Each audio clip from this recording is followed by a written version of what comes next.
There they go.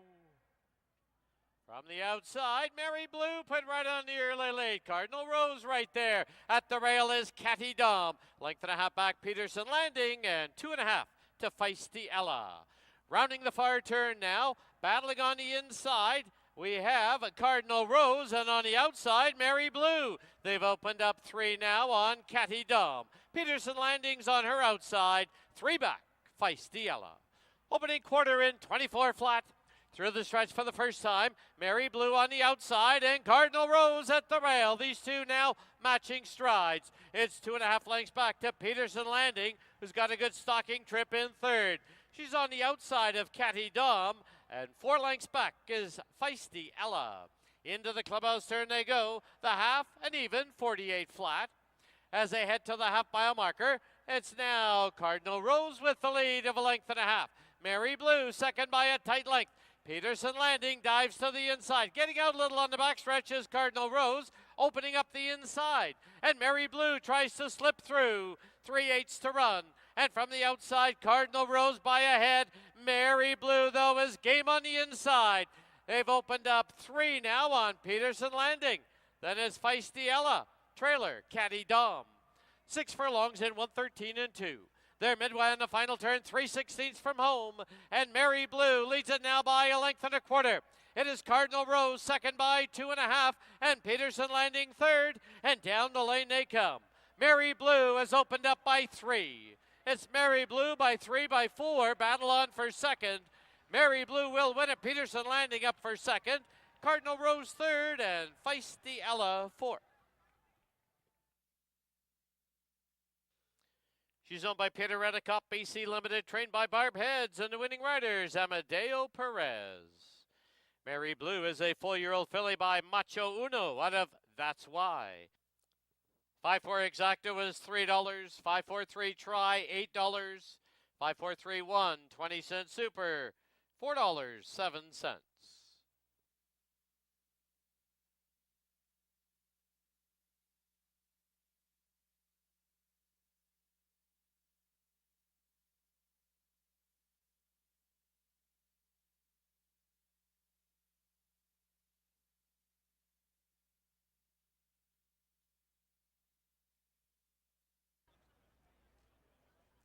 There they go.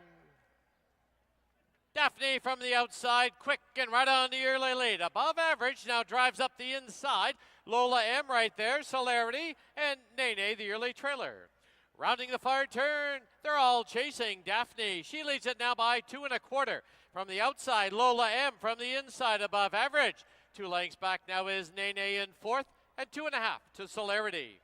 Opening quarter, a lively 23 and 1. Through the stretch for the first time, it's Daphne, clear by 3.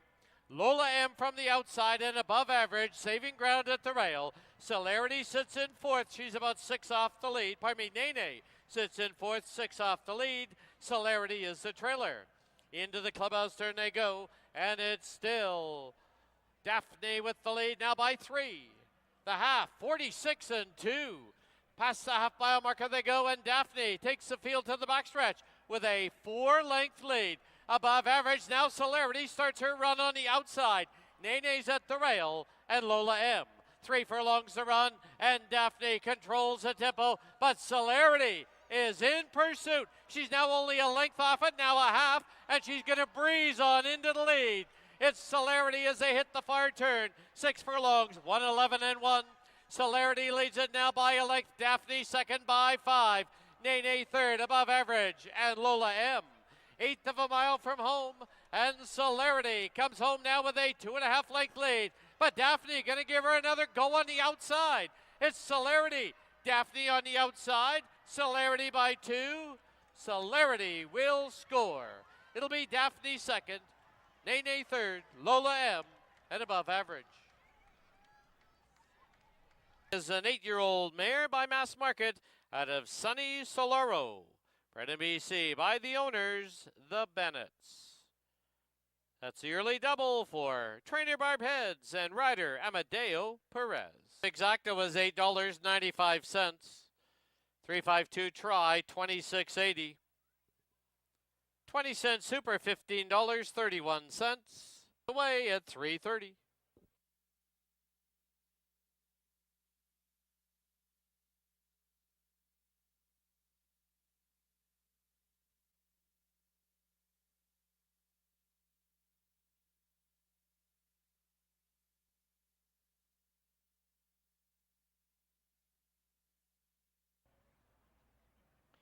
There they go. Breeze and Brienne breaks sharply right on the early lead. Revealing Sun up on the outside. At the rail is Mount Doom in third. 2.5 lengths back on the outside. Why Not's a winner. At the rail we have Moxez and the early trailer, Sweet Gypsy Rosa. Rounding the far turn now and locked together. On the inside, Breeze and Brienne on the outside. Revealing Sun. Mount Doom is angling out for the drive. Then it's 5 lengths back to Why Not's a winner. Up the turn into the stretch. And it is Breeze and Brienne on the inside by a head. Revealing Sun right there. And Mount Doom trying to make a line of 3. But Breeze and Brienne is home and wins it. Tight for second, Mount Doom, Revealing Sun.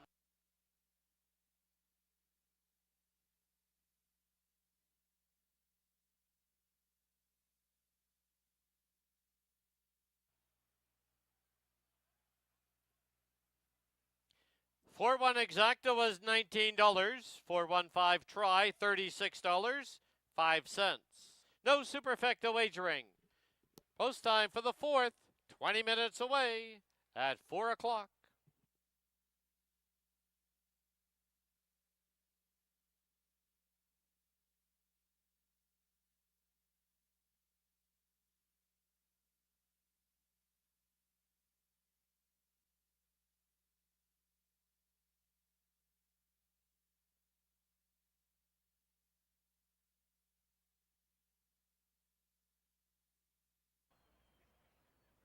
There they go. Rumbaba put right on the early lead. Down on the inside is Shock the House now moving through. On the outside, What's Shaken, Evander Keen is the early trailer. As they pass by us now for the first time. Shock the House, geared down, leads it by just over a length. Moving through quickly, here's What's Shaken and Rumbaba to make a line of 3. It's 3.5 lengths back to Evander Keen in fourth. Into the clubhouse turn they go. Opening quarter, a leisurely 23 flat. As they turn for the backstretch, on the inside, Shock the House leads it now by a neck. What's Shaken, second by 3. Rumbaba is third, and Evander Keen ridden along in fourth. As they head towards the 5/16 marker, it's Shock the House from the rail with the lead by a neck. Rumbaba, second by 2.5. Pardon me, on the outside, What's Shaken. Rumbaba now starting to close ground, and Evander Keen. Half, 46-2, as they race to the top of the lane, and homeward bound with Shock the House with the lead. And down the lane they come. Shock the House leads it now by a length and a half. It's What's Shaken in second. Rumbaba is third. Shock the House got the lead early and goes all the way by 2. What's Shaken second, Rumbaba third, Evander Keen fourth. And the winning rider, Antonio Reyes. Shock the House is a 3-year-old gelding by Sun Gold out of Cash in My Pocket. Bred in BC by Tia Edwards and Helen Climbs. For exacta was $4.35. 142 try, $6.80. Final running time, 1:16 and 99/100.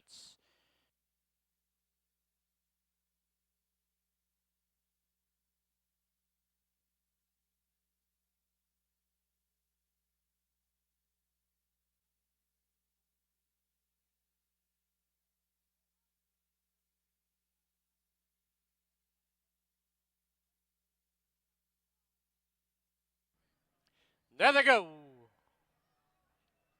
911 hustled off for the early lead, but now Curlin Rocks drives up the inside. Right there is Counteract, Rockcliff's on the outside. Gunfighter is the early trailer. As they go under the line from the rail, Curlin Rocks leads it by a head. 911 trying to be geared down a little bit. Length and a quarterback. Counteract in third. 2 lengths further back is Rockcliffe, and Gunfighter the trailer. He's about 7 or 8 off the lead. Past the half-mile pole they go. The opening quarter, 22-3. And Curlin Rocks has the lead now by 3/4 of a length. Up on the outside is 911. Counteract 2 back in third. 3 to Rockcliffe and Gunfighter on the outside. As they race past the 5/16, the half 45-4. Curlin Rocks from the rail on the outside, 911. Counteract now asks for a run in third. Gunfighter is fourth. Rockcliffe is fifth. Midway on the final turn, and 911 pops ahead in front. 911 has the lead as they turn for home. Counteracts on the outside. Gunfighter trying to close late. At the rail is Curlin Rocks.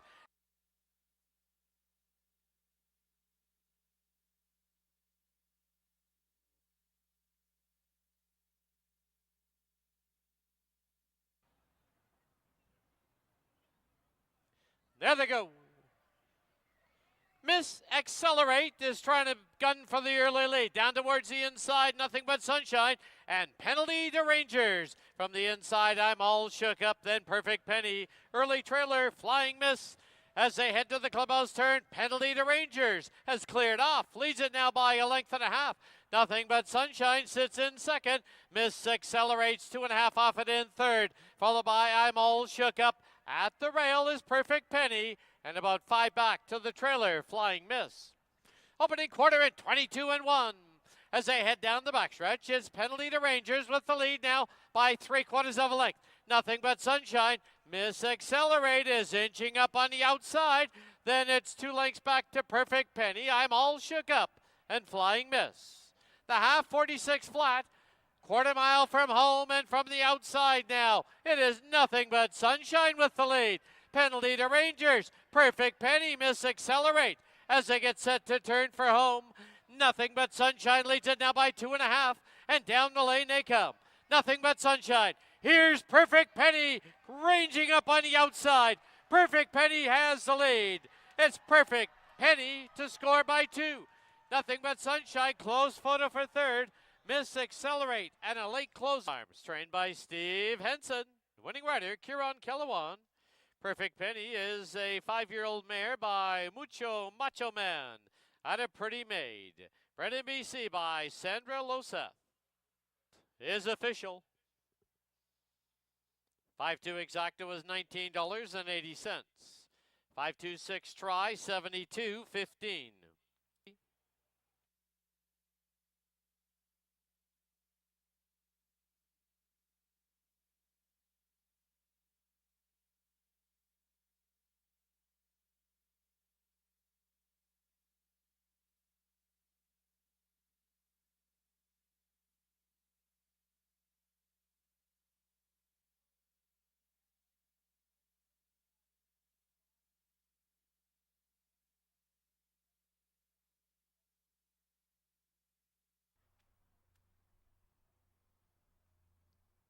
There they go.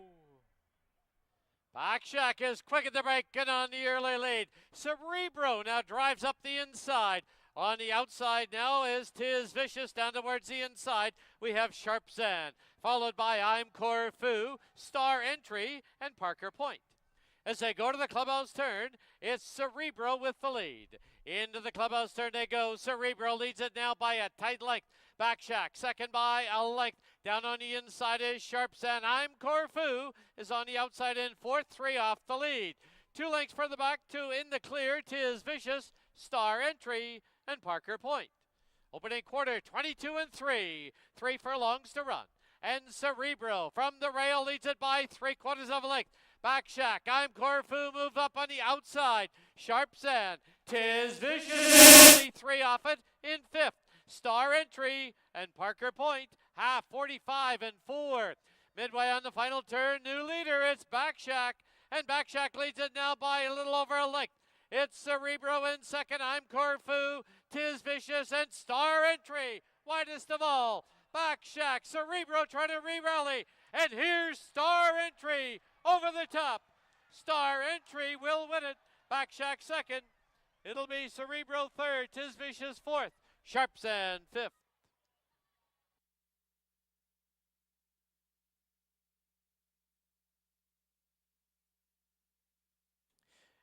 In the winner's enclosure, the winner of race 7, number 6, Star Entry.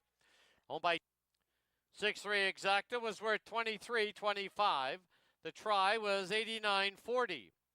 The super was $43.25. Super High Five returned $169.65. Come back on the holiday Monday, Canada Day at 2:30. So live racing next week, Friday night at 7, and the holiday Monday at 2:30.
Good evening, race fans, and welcome to the Friday night edition of Hastings Racing Live, brought to you by BC Racebook. I'm Mike Heads, along with Bailey Williams. We're going to go through the 7-race program tonight. I think probably fast racing conditions. It was sloppy this morning, and we had quite a bit of rain in the past 24 hours, but we had a beautiful afternoon. Track has been opened up, They've been working it all afternoon very well here. You know, it was sealed in the morning, but opened up, scratch harrowed, and it was allowed to dry out. So we should have a pretty quick racing strip for our 7-race program. Nice fields today. We've got, even though we had a couple of scratches later on, a couple of 8-horse fields to close it out. I think the pick 4 is a 6, 7, 8, 8, which in this era is pretty darn good. Very nice options so there. So it should be an exciting pick 4 and pick 5 tonight. All right, let's get to the action in race number 1. Got to field the 6 maidens here. 6.5 furlongs will be the distance. 4,000 up to $5,000 claimers.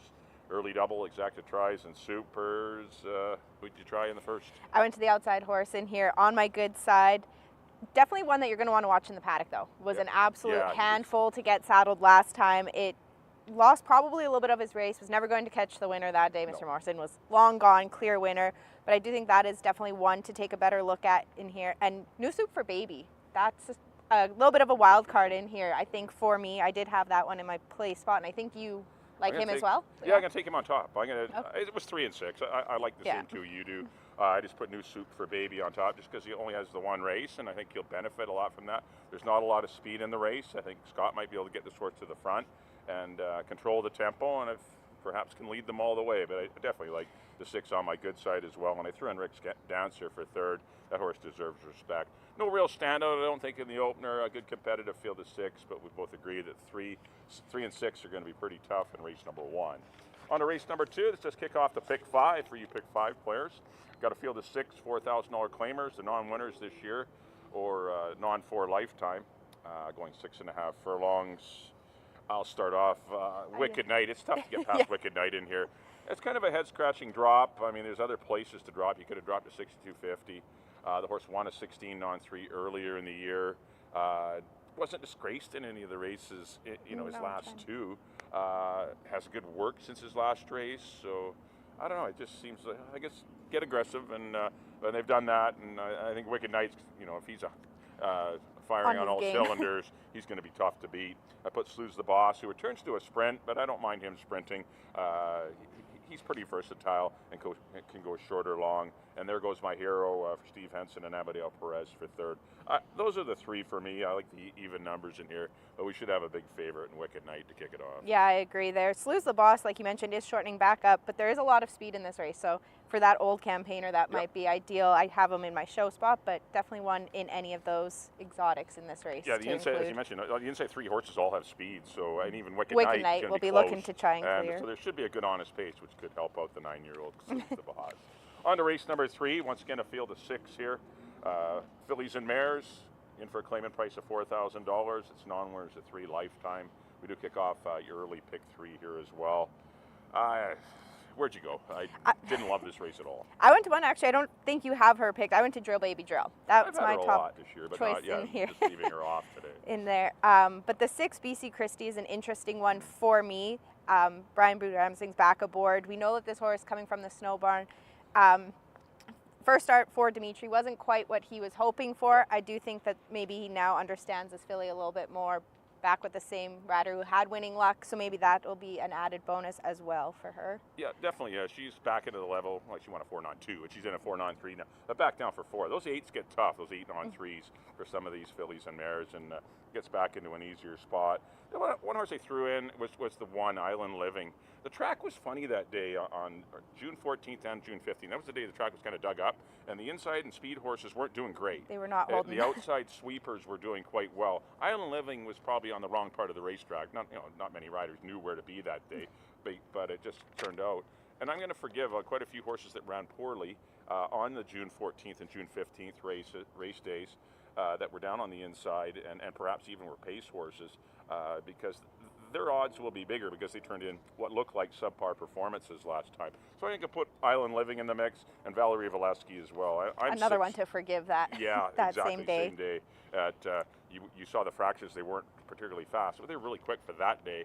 And but those are just looking on paper. It looks like she just succumbed easily after once there was pressure. But a lot of speed horses succumbed that day, so give her another shot.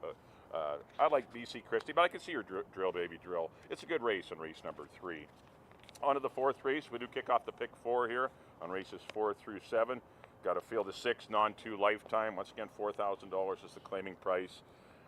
Pretty good standout in here, I think, in Stanford North. This has been pretty unfortunate to keep hooking into some pretty live horses, and I don't see, unless Rancho Red off the claim, or I don't see anyone in here that can really defeat Stanford North. Might be a good standalone in all your wagers. Yeah, I'm looking at the Dino Condolinius exactor in here. I did go 3-4, even money, and rightfully so, on Stanford North. Devani's one, it'll be interesting to see. Looks like he's kind of a laboring closer. He looks like he's got all this horse turning for home, and he just kind of hangs a little bit. See if he can get a little bit better effort in here. And number 1, Rancho Red, I agree. Yeah, I just want to give Rancho Red, it was claimed off a race. Obviously, the horse ran quite dull, but once again, a horse that's been freshened up. It's just his first race. You can forgive a horse for that. His races down in California weren't that bad, and that's why he was claimed by the Milburn outfit, and now has been claimed since by Ian Jewell and his wife Helen. But definitely a horse I wouldn't throw out of the mix just off of one race. But Stanford North's going to be awfully tough. On to race number 5, a field of 7 here. $4,000 claimers. We're going 6.5 furlongs, kicking off your late pick 3. Once again, you go for a race I did struggle with a bit. I could play 4 or 5 or 6 in here easily. Yeah, I typically don't go to the 3-year-old maiden running against some of the 4-year-olds, but I did in here. I went to Easy Tonight. I think that she's just had an improved effort, a little bit of a class relief in here now, finally, for this filly. And Rallis, we've noticed, they tend to take a few starts to actually understand and get competitive. So I'm going to go to the 3-year-old in here. And another one, Diplomatic, as well, has a lot of speed, rider change here. Kieran Kellowan's going to take over as Amadeo goes to Chabi. Yeah. But yeah, I think you've nailed the right 3 horses. The only one maybe is the 1 horse, Delta Sunrise. I wouldn't mind giving this horse another chance. Horse that got caught up in the pace last time, and it was just her first start of the year, and definitely wouldn't mind fall. I'm not going to get beat by the 1. I would definitely play 1, 4, 5, 6 in any pick 4, pick 5s if you can afford it. But I agree, Easy Tonight. I landed on the 3-year-old filly as well. Like some of the races she's run, and somewhat of an improving trend. Chabi ran against the boys last time, gets in against the girls, so I forgive, it got beat shortening a long back ways. up too. And Diplomatic, I agree, some speed, and threw in a little clunker last time. I think there's more there, and she, I believe, is going off of Lasix today. Diplomatic is off Lasix, so that could be an interesting change. But we agree, the 6 Easy Tonight in a tough one. 6-5-4 for me, 6-4-5 for Bailey. On to the 6th race, our first scratch of the night. Scratch number 5, Anima. That's scratch the 5, Anima, a field of 8, going a mile and a 16th. First half of your late double. I like Icebreaker a lot in here. I think Icebreaker's going to run a really good race. A good, I think, breakthrough race last time, running a good second in a pretty quick time. And I just think she's the best of the other 7 horses in here. And I like Icebreaker to win it. I put Zeta Marie and Carla Zahner kind of in behind. I left out Pineapple Tidbits, Richard Command on the stretch out. There's some chances in here, but I just really think Icebreaker is a good, solid mare that incredible what happens when you than some of these. Get away from the gate clean as opposed to 2 starts back. You got and just leaving yourself with too much to do. Yeah. But I think she can even make a mistake in here and still win anyway in this race. I think she's that good. I did go to the 8 horse in here, Pineapple Tidbits, as one of the closers to get the job done, but I did go Icebreaker. for the second spot. And Zita Marie, she's so honest. Honest as they come. You can't ever leave her out, especially in super exactors or tries. No, some good competitive fillies and mares in race number 6. On to the 7th and final, another scratch here. We scratched the outside horse.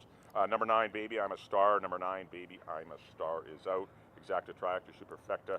Super high 5 on a field of 8, $16,000 maidens, 20 if you're BC bred. Once again, sprinting here. And another race with I think a few chances. I ended up going to the 1 Dukes girls, stepping up in class after I thought a really good effort. It ended up being a pretty tough maiden 8. Tierra Dawn and BC Choo Choo, but no love for any one horse. I give a Little Mercy now, a first-time starter, some interest as well for Barb and Peter Redekop and Amadeo Perez, who have been on fire. But on paper, I think the 1, 6, and 7 should be the 3 should be looking at in here. Do you see something different? I agree with that. I did go to She's Kind of Hot for my show spot. I think that if she's able to run cleaner down the lane, she looked like she was really laying in. So even if she's able to clear over and just have the rail advantage and get in front of some of that speed, have a little less time steering and correcting what maybe was a little bit of a hindrance for her last time coming down the lane. But a Little Mercy now obviously is one that's going to catch your eye as well. Amadeo is taking off my top choice, Tierra Dawn. For a first-time starter, obviously he likes what he feels and sees in the morning. Redekop and Barb. It's a good combination. So yeah, it is. And so She's Kind of Hot. They are hot. The Willow Creek, Stevenson combination. So it'll be interesting. A good final race. Maiden 16. Good super high 5. Yeah, good super high 5. It's a really good one to close it out. Could pay some pretty good money. So that'll do it for the Friday night edition of Hastings Racing Live, brought to you by BC Racebook. Thanks everyone for tuning in. Don't forget racing. We don't race tomorrow. We don't race Sunday. We race on the holiday Monday. But we'll be giving you 2 stakes races for the 3-year-old colts and geldings as they make their way towards the BC Derby in September, and the 3-year-old fillies as well. Older horses. Sorry. Yeah. Sorry. Oh, we see the veterans this week. Yeah, the veterans this week. Next week, July the 6th. Sorry, that was a week too early. The older boys headed by Sunbird and At Attention. They'll be running on Monday, and a great filly race with Air Force, Weeby 3, and Infinite Patience. Going long. Get on track. Yeah, it's the first route races of the year for the older horse divisions. The 3-year-olds will be on July the 6th. They're coming up soon. All right, on behalf of Bailey, thanks for tuning in. Up next will be Dan Jukic with the scratches and changes for our Friday night program.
Pleasant good evening, everyone, and welcome to Hastings.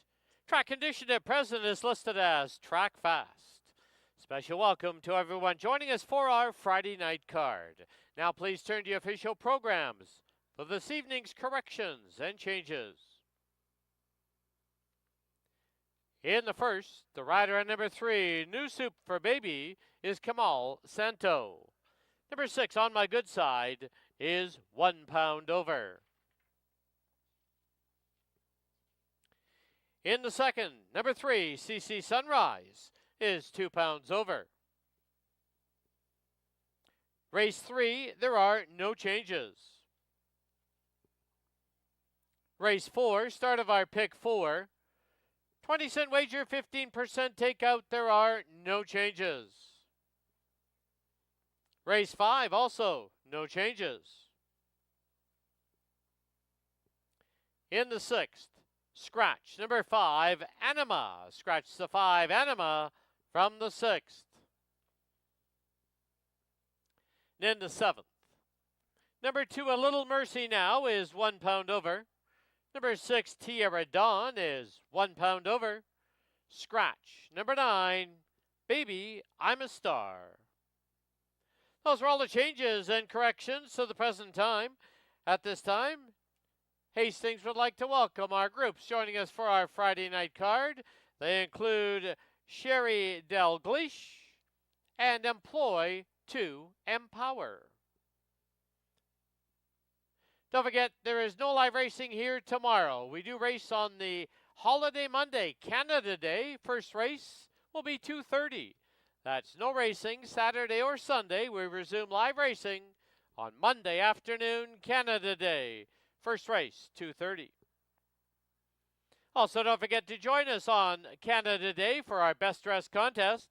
You could win a VIP box seat, a $100 racing voucher, or a Canada Day basket. Come dressed in your finest attire. Also on Canada Day, there will be free Polaroid photos. And tonight, in the Eclipse Lounge from 9 to midnight, it'll be the Odd Trio. Come and join us after racing in the Eclipse Lounge, live music with the Odd Trio. Then this coming Friday night, July the 5th, it'll be Corey Curtis in the Eclipse Lounge.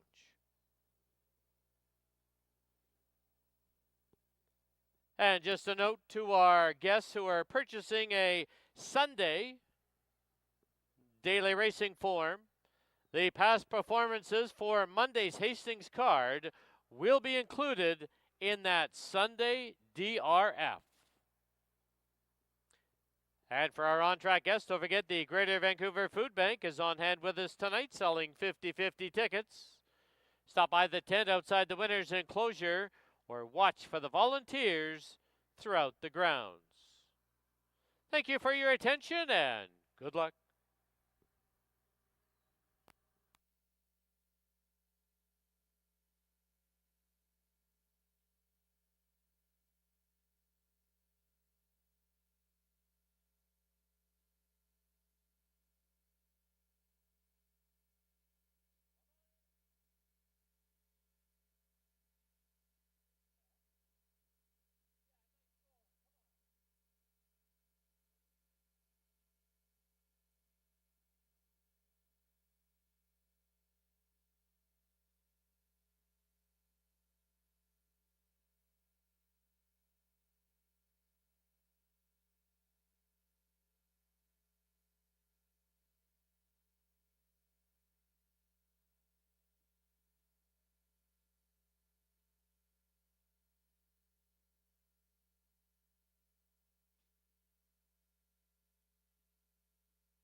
Your attention, please, for a late scratch now in this first race. By order of the stewards, scratch number 6, On My Good Side. Once again, a late scratch in this first race by order of the stewards of number 6, On My Good Side. All win, play, show, exactor, triactor, superfecta, and early double tickets will be refunded. Once again, late scratch number 6, On My Good Side.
All right, a pleasant good evening.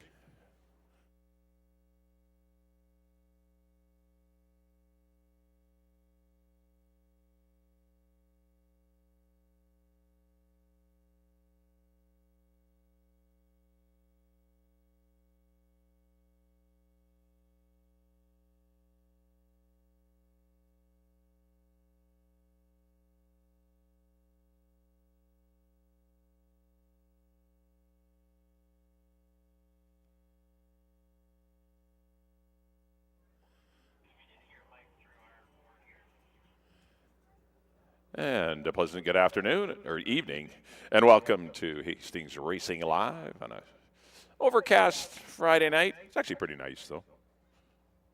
Track is rated fast for our 7-race program today. We now have a scratch number 6 on my good side in the first race. I couldn't get the tack on him, so necessitating the scratch of number 6 on my good side. We're down to field of 5.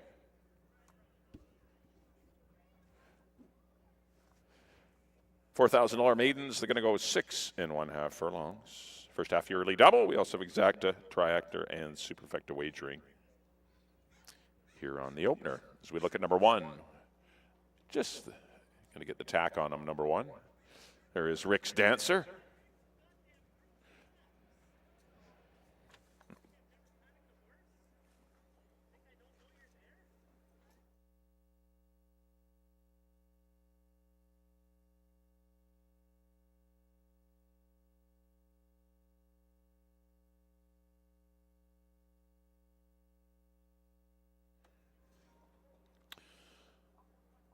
But Rick Dancer back in for the claiming price that they took him for on May the 18th. That was a runner-up effort behind a very good Lucky Cowboy, who's been going great guns of late. Lucky Cowboy for the Steve Henson barn.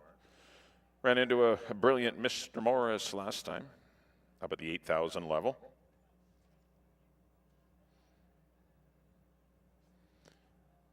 He and the 3, No Soup for Baby, both make the same trip from the 8,000 level down here for the 4, in for 5 being a BC bred. Has a little bit of speed.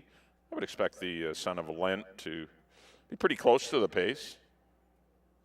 I think the 3 and the 4 may have a little more speed than him, but might get in that box seat behind the leaders under Chris Mamdine for Rob and Sheena Mabin. Or he may find his way to the front. We'll see. Currently sitting at 3-2. He's your second choice, Rick Dancer. They do get the tack on him. Number 2 will be Borrowed Equity. Continues to hit the board, but really doesn't threaten to win. Got beat 7 lengths last time, 4 lengths, 7, 4. Beaten a lot of lengths in his races, but he always seems to hook into a good one.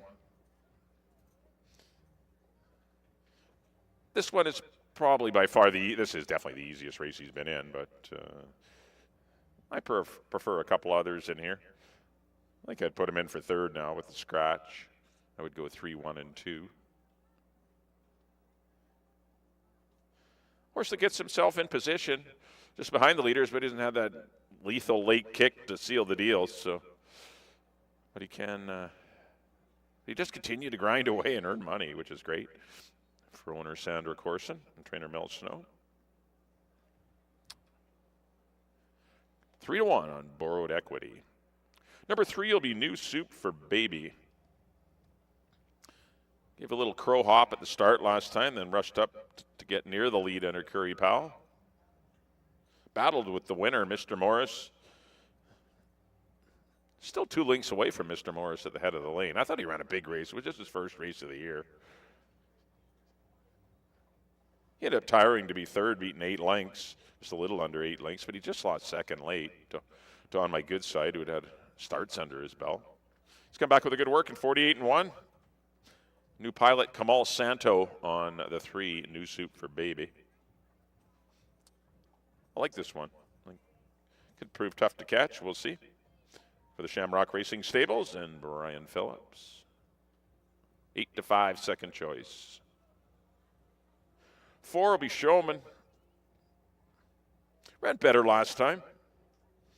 Battled on the pace. It wasn't a quick pace, but still showed far more grit and determination. And for trainer Harold Barabee, see him talking to his brother Frank. They're a couple of Hall of Famers just chatting it out. Curry Powell will ride Showman at 23-1. And number 5 will be B. Sparky for the Rocking Barbie outfit. Frank Barabee. Gordon Gregory rode this one first time out to a really good 3rd. And then they stretched him out last time. I guess the horse just didn't want to run long. Going to return B. Sparky to a sprint. Just lost a photo for 2nd that day on May 31st. 2 Borrowed Equity. Should be 24-1. He's a better chance than that. All right, field of 5 here in the opener. First half of the early double.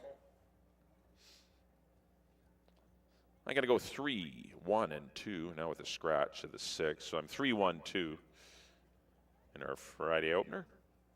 Thanks everyone for coming out. Horses will be stepping onto the track shortly.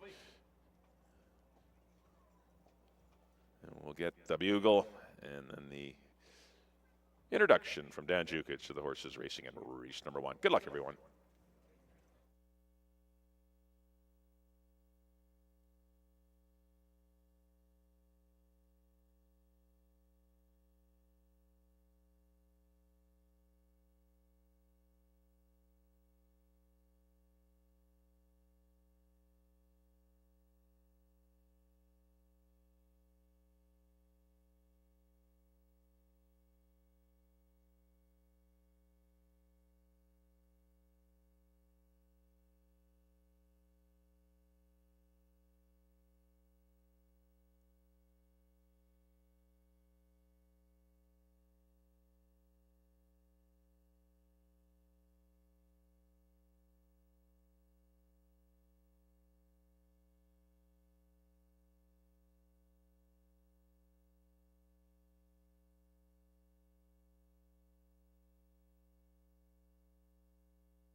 The horses on the track at Hastings for the opener. Field of 5 now, scratch the 6. On My Good Side. Camille Santo rides the 3. New Soup for Baby. Exactor Try. Superfecta, first half of the early double. Post time in 6 minutes.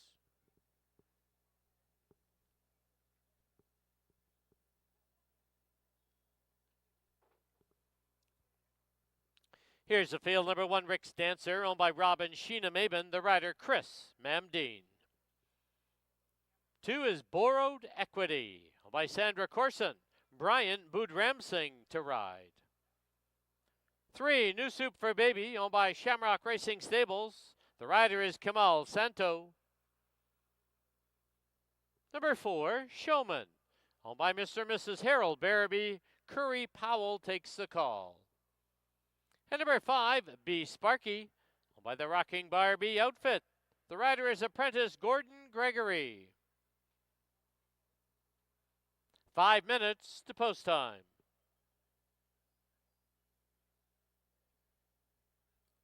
All right, let's kick off our Friday card by going down to the paddock and Bailey Williams.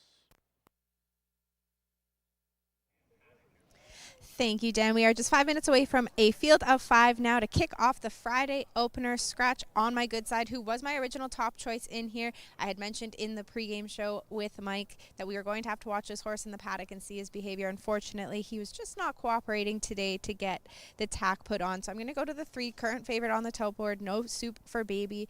Had an unfortunate start last time. Definitely hesitated, hopped through the air at the break, and then rushed up wide into the turn to try and claim the lead before getting run down and coming to Mr. Morris that day, who is a clear winner. I do think now with that start under the belt, this is the horse to maybe come and catch, but there's a little bit of speed with Showman right to the outside. In my second spot now with that scratch, going to Rick's Dancer, 9-5 on the tote board. This is the second start off the claim, dropping back to the value that this horse was originally claimed for. We've seen him really settle in the mornings, very well behaved in the paddock here today, and warming up well right now, going down the backside with Chris Mamdine, who does gallop this horse and knows him well. I'm going to go to a little bit of a long shot now with my show wager here with the 5, B Sparky. We're shortening back up after trying our luck, going a mile and a 16th, and had a very good effort in his first start, going 6.5 furlongs. There is quite a bit of speed in this race, as I'd mentioned. No Soup for Baby, Showman, Rick's Dancer, all will be looking for that lead in the first turn. Might settle well for B Sparky to make a good run late. Borrowed Equity is another one that might be closing. But if you're looking for some value at 21-1, B Sparky's who I'm going to put in my show spot. I went 3-1-5 here in the opener with the scratch of number 6. You have 4 minutes to make your wagers. Exactor, Try, Superfecta, and Daily Double all offered here in the first.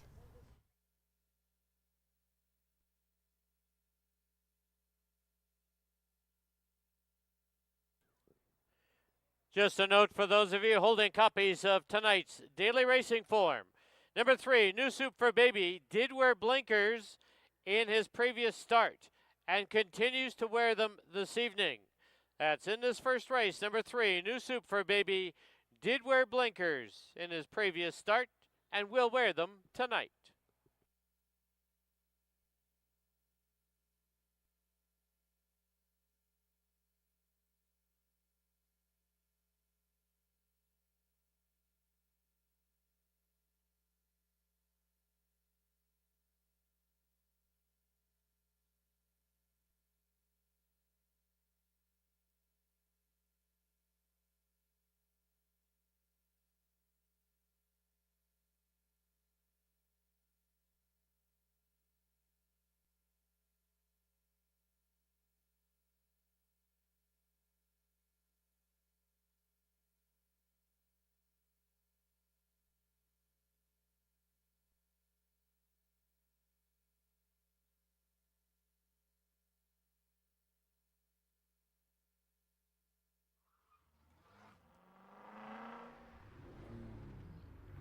Key West Ford reminds you there are just 2 minutes left to place your wagers at Hastings.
The horses are approaching the starting gate.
The horses have reached the starting gate.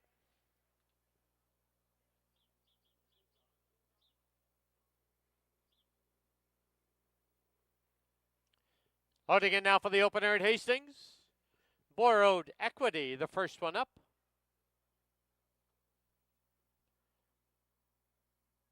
New Soup for Baby. Current even money choice on the board.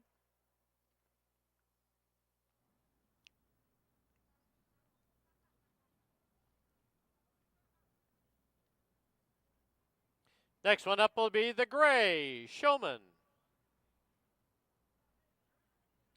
Be Sparky to the outside. And Rick's Dancer to the inside gate. Second choice at 9 to 5.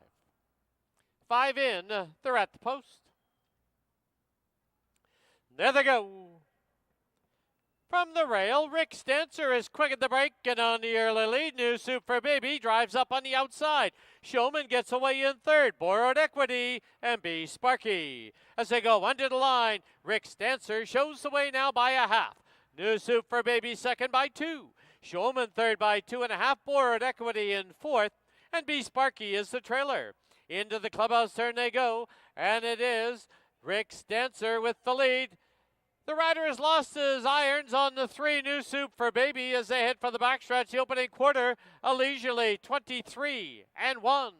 As they head down the backstretch, Rick's Dancer leads it by a tight length with no irons. Right there, Kamal Santo and New Soup for Baby. Showman at the rail. Borrowed Equity now looms up on the outside and Be Sparky the trailer. Quarter mile from home, the half 47-2. And it's Rick's Dancer with the lead of a length and a quarter. Borrowed Equity now driven along in third. New Soup for Baby back to Showman and Be Sparky. 1/8 of a mile from home and Rick's Dancer leads it now by a tight length. Up on the outside, Borrowed Equity. New Soup for Baby and Showman. Deep stretch. Rick's Dancer goes all the way. Wins it by 2.5. Borrowed Equity second. New Soup for Baby. Great ride by Kamal Santo to finish third. Be Sparky and Showman.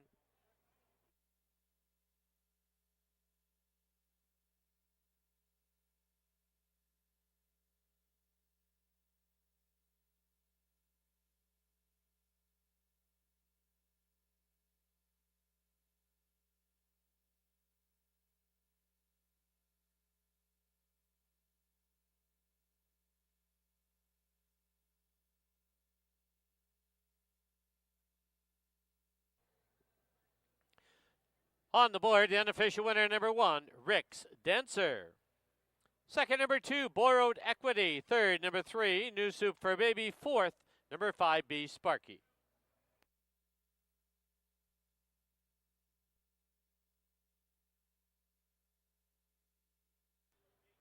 Please note the inquiry sign has been posted by the stewards.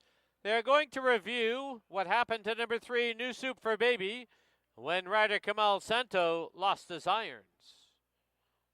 1, 2, 3, 5, hold all tickets. Stewards have posted the inquiry sign, reviewing the runaway from the gate and the mishap of losing his irons with the 3, New Soup for Baby.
Into the winner's enclosure, the winner of the opener, number 1, Rick Stancer, owned by Robin Sheena Maben, trained by Rob Maben, assisted by Dimitri Tapouzis, winning rider Chris Mamdine.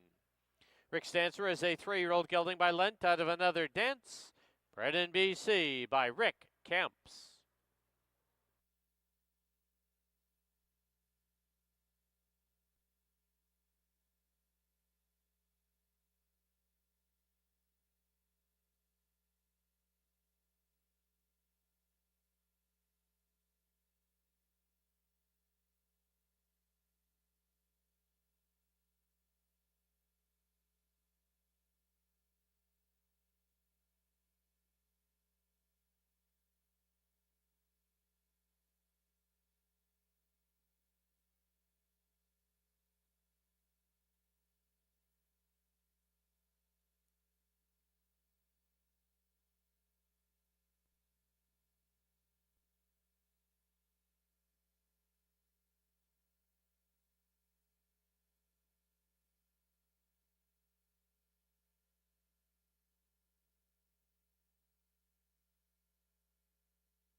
Please note the inquiry sign has been taken off the board with no change. 1, 2, 3, and 5.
The result is official.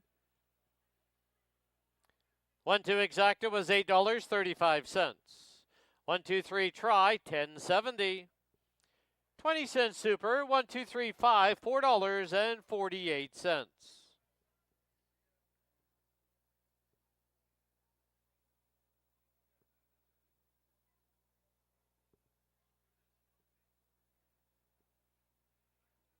Final running time for the 6 1/2 furlongs, 1:19 and 1/100th.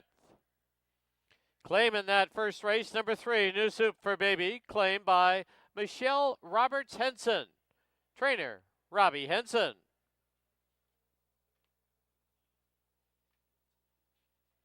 In the second, number 3, CC Sunrise, is 2 pounds over.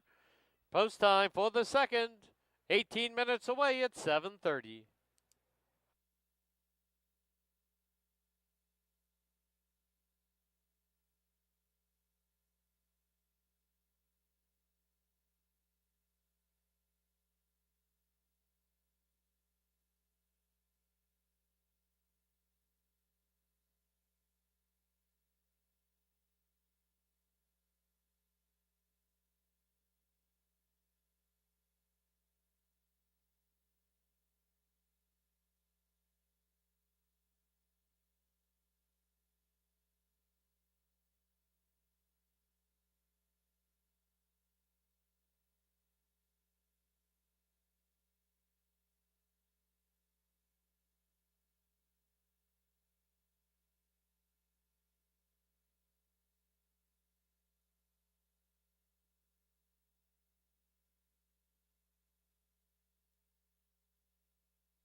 All right, welcome back to the paddock here at Hastings. Time for race number 2 on our 7-race Friday night program.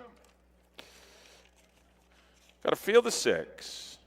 $4,000 claimers. They're going 6.5 furlongs. Just kick off to pick 5 for you pick 5 players. No carryover going into it.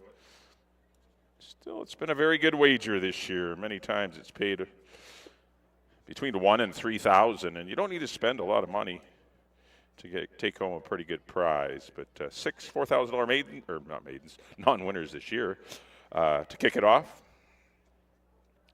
As we look at number 1, there's Left the Bar for Tanya Lipkovitz and trainer Nancy Betts. I'm sure this one will be sent to the lead. Got the inside, has a lot of speed.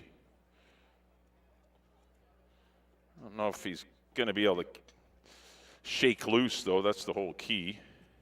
Got pressured last time by Valuable Cowboy. And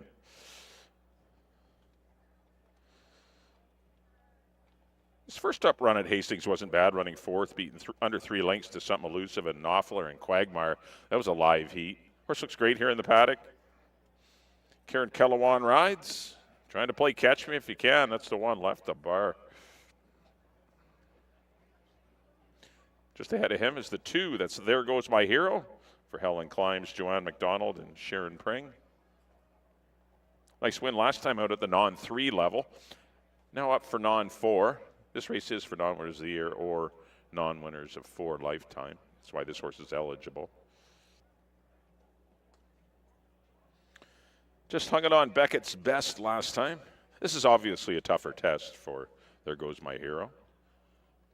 But definitely happy to be here. Pretty good-looking horse here in the paddock. Amadeo Perez will once again ride for trainer Steve Henson. Probably take a seat in behind the speed. I think stablemate CC Sunrise might go out there. Wicked Knight and Left the Bar. That's the way the race shapes up with the 1, the 3, and the 6 going to the front. And the 2 horse could slide right in behind and perhaps get an ideal run that way. Might be the best chance at victory. And if anyone could pull it off, it'll be Amadeo Perez. 8-1 on There Goes My Hero. Number 3 will be another Steve Henson runner. It's a CC Sunrise, a filly taking on the boys.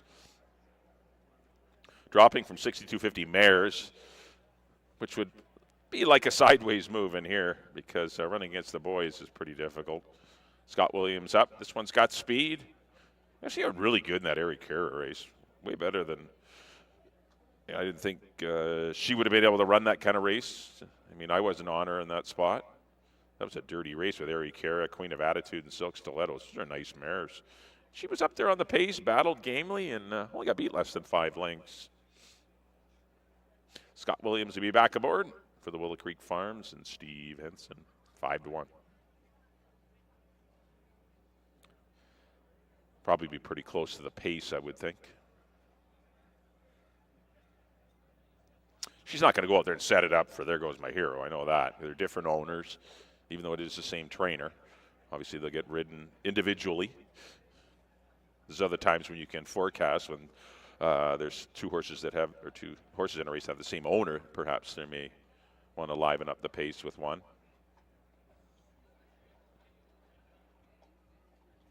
4 will be Slews de Bass, 9-year-old son of Cause to Believe. Shortening up to 6.5. A couple of distance runs last 2 starts. Ran very well in both of them. Good runner-up effort. First time out to Racing River. If he gets the needed pace scenario, he can win. And he's not hard to find when you're watching the race. Almost white now is Slews de Bass. For Mel Snow, Doug Corson, and Len Howling. 5 will be Barney Google for Michelle Roberts Henson and trainer Robbie Henson. They were busy. They claimed New Suit for Baby in the first. This one's owned in partnership with a whole pile of Hensons and Trevor Irwin. Kamal Santo will be aboard. You won't see him early. Not on your TV screens anyway. He has no speed at all. But if there is something going on up front, he does have a really good light quarter-mile kick. 12-1 on Barney Google. Next up to 6, this is Wicked Knight. He's your favorite at 3 to 5. He should be.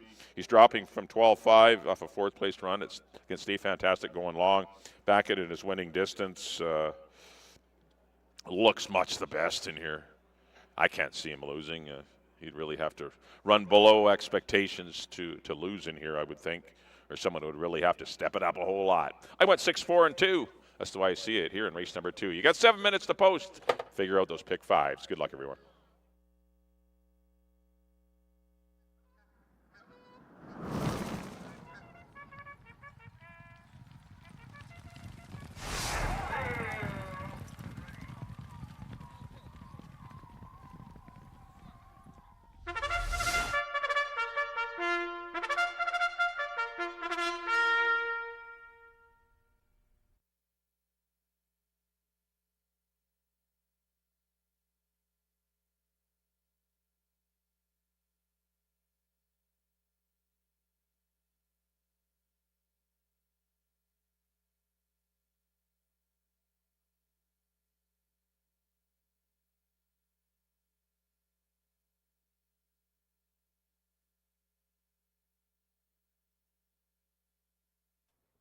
Horses on the track at Hastings, race number 2, field of 6. They're going to go 6 1/2 furlongs.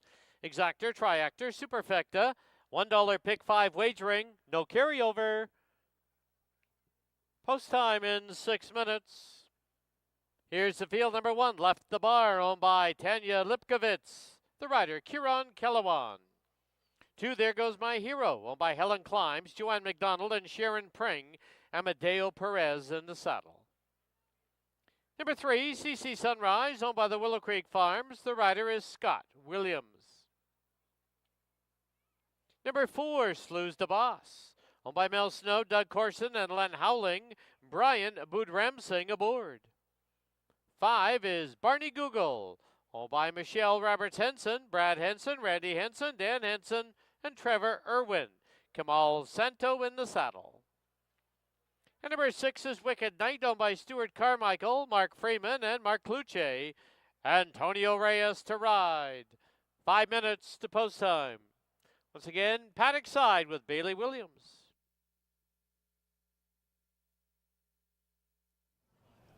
Thank you, Dan. Just 5 minutes away from a field of 6 here in race number 2, which kicks off our pick 5 wagering for all of you playing those multi-leg races. I'm going to the 6-horse current favorite, and rightfully so, Wicked Night in here. A little bit of class relief, shortening back up to 6 1/2 furlongs, and had a really nice work just over a week ago here on June 22nd, half mile in 46 3. Obviously fared well after that little bit of an disappointment race in the mile in a 16th. Outside draw, nice breakaway clear for this horse as he has a little bit of speed. He might tuck in behind some of those horses like Left the Bar, CC Sunrise, who should be a part of the early pace. Number 2, There Goes My Hero. He'll be looking for a little bit of a stalking trip. He has some speed. I don't know if he quite has the speed to go with those 2 horses, Left the Bar and CC Sunrise. I think ideally for this horse to have a best chance under Amadeo Perez would be to sit in behind those 2 early speed horses. And number 4, Slews the Boss. 9-year-old gelding, always right there, gives his all. I think that this race has that speed potential to set up very nice. He will be a late closer along with Barney Google, but I think Slews the Boss will be able to get the jump and a little bit better positioning on Barney Google, going 6 1/2. I went 6-2-4 here in race number 2, Exactor, Tri, Superfecta, and like I mentioned, this does kick off your pick 5 wagering. Best of luck.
Key West Ford reminds you there are just 2 minutes left to place your wagers at Hastings.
The horses have reached the starting gate.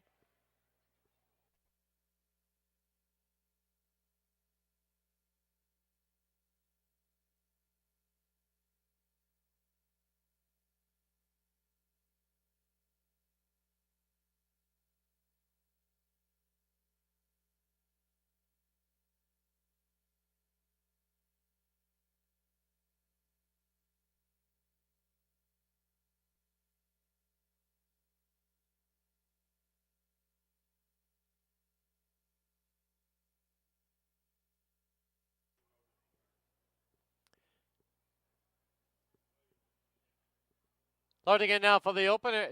Pardon me, the second race at Hastings. Into the number 1 stall will be Left the Bar. Slews the Boss comes up.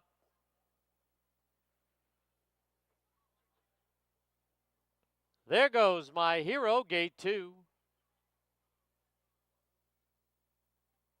Barney Google, CC Sunrise, and Wicked Knight to the outside gate. 6 in. They're at the post. There they go. Wicked Knight from the outside is very quick at the break and on the early lead, but now here's company from left the bar driving up the inside.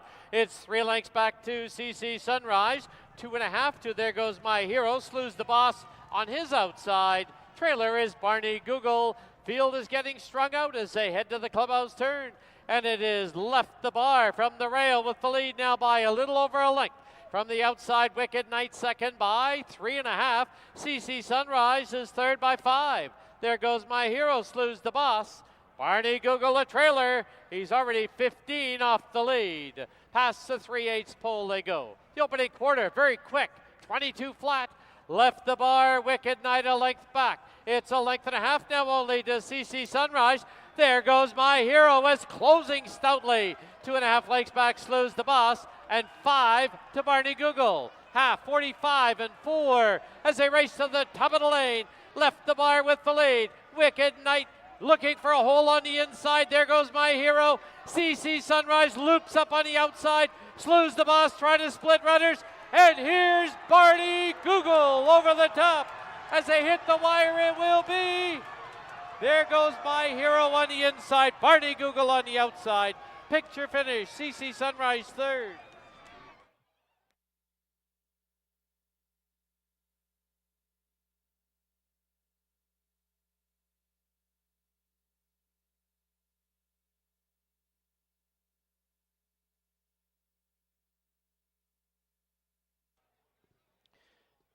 The photo sign has been posted.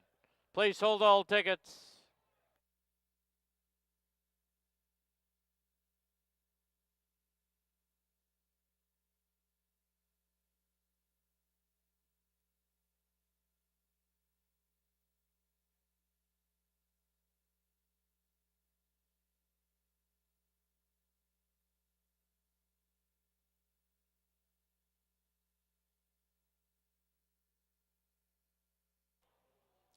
As well as the photo sign, please note the stewards have posted the inquiry sign. They are going to review the stretch drive of race 2 and the start.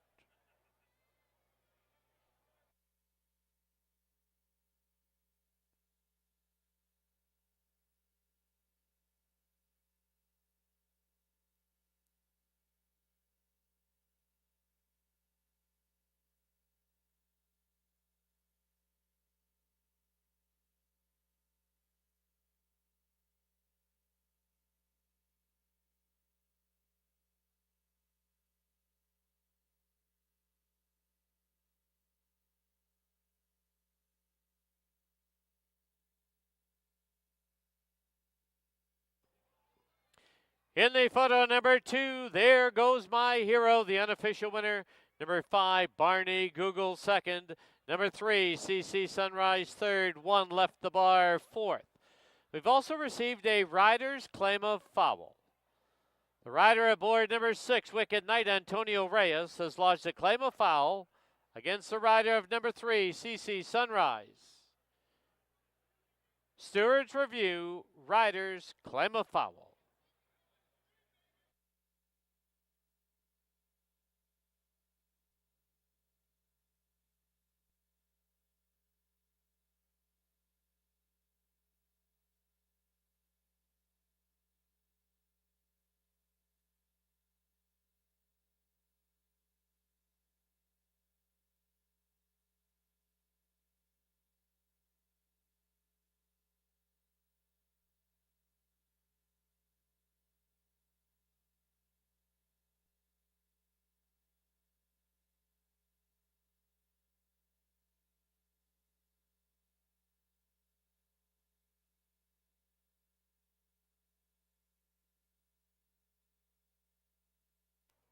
In the winner's enclosure, the unofficial winner of race 2, number 2, There Goes My Hero. There goes My Hero. Races for Helen Climbs, Joanne McDonald, and Sharon Pring. Trained by Steve Henson. And the winning rider, Amadeo Perez. There goes My Hero, a 4-year-old gelding by Storm Victory out of Dash It Darling. Bred in BC by Elton Gunther.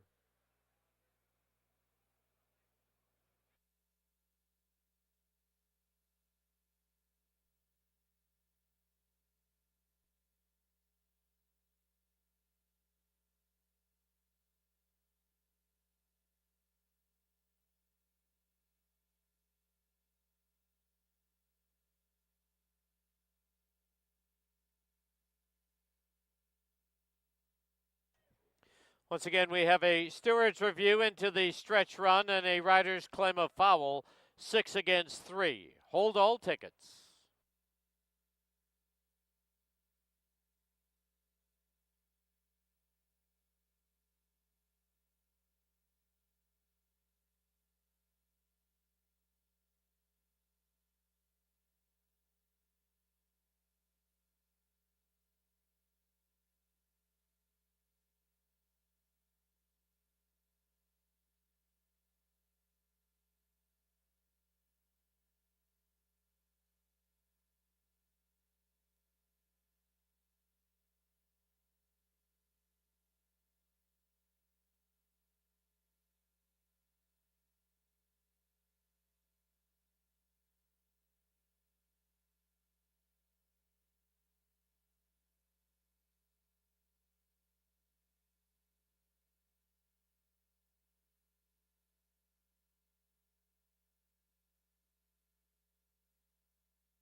Please note the riders claim a foul disallowed. The stewards are reviewing the start of race 2, but the riders claim a foul 6 against 3 disallowed.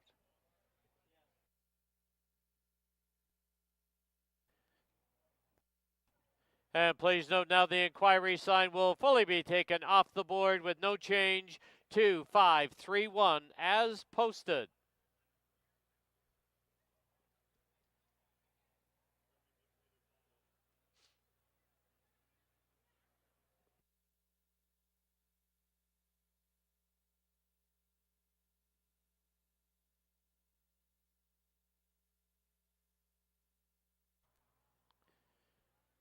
You're seeing on your TV monitors the upper pan shot that aided the stewards in their decision to make no change.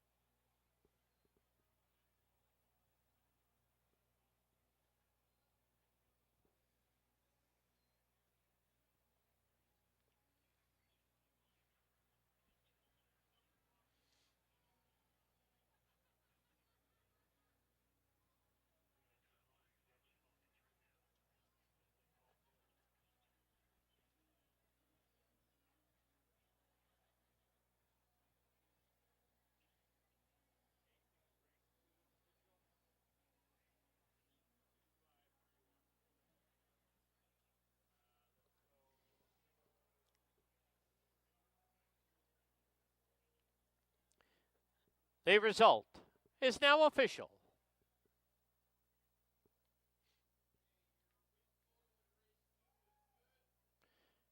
2.5 exacta was worth $86.20. 253 try, $862.95. 20-cent super, 253 1547.17. And the double, 1 and 2, 26.20.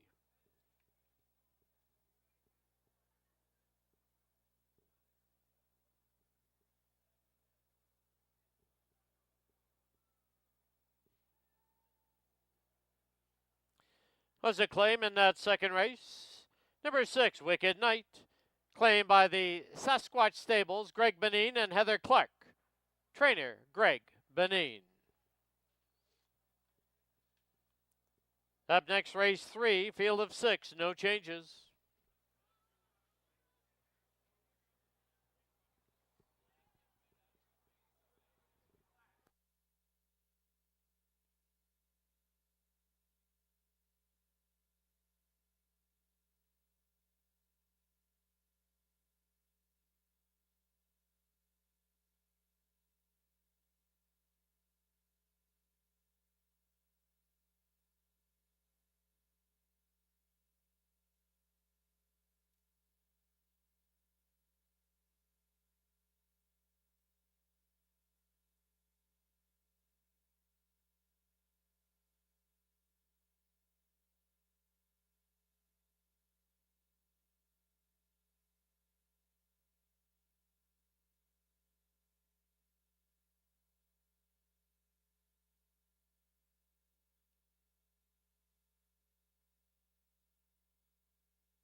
All right, paddock 9 for race number 3 here at Hastings.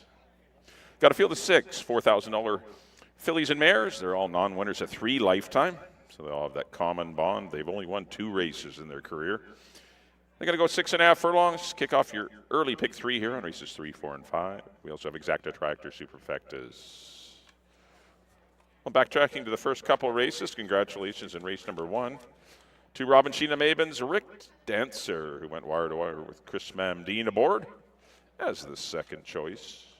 And in race number 2, what an exciting finish that was, as There Goes My Hero finally finds room under Amadeo Perez to win for Helen Climbs, Joanne McDonald, and Sharon Pring, and trainer Steve Henson. There Goes My Hero just beat Barney Google in race number 2. There's the 1. This is Island Living. Certainly a horse in with a good chance, I think. Shouldn't be 13-1. She was down on the wrong part of the racetrack that day, and I think she might be worth following. She was the 7-5 favorite last time. No, everyone's leaving town on her. She's 13-1 for Randy Lane and Roy Nelson, and trainer Keith Peterson. Ridge Balgobin will be aboard Island Living today. Number 2 will be Valerie Valesky. There's a good look at her. She was also coming out of that Texas Legacy race, in which horses that were racing wide and off the pace were doing very good, which has not been the norm. That was the one weekend where if you were speed and you got hooked on the inside, you were doomed. And poor Valerie Valesky, I thought battled on very gamely to be beaten only 2.5 lengths in that race, so I think she deserves a lot of respect in this spot as well. I've got her in for 3rd, but could certainly see her winning. I got Island Living in for 2nd, but they're both good prices right now. Chris Mamdine aboard for the Mabins. Number 3 will be Striking Value. This one took advantage of the track conditions last time for Maureen Byrne, and Frank Barabee is at 13-1. She just missed by a neck under Antonio Reyes. A very good race considering it's just her first start of the season.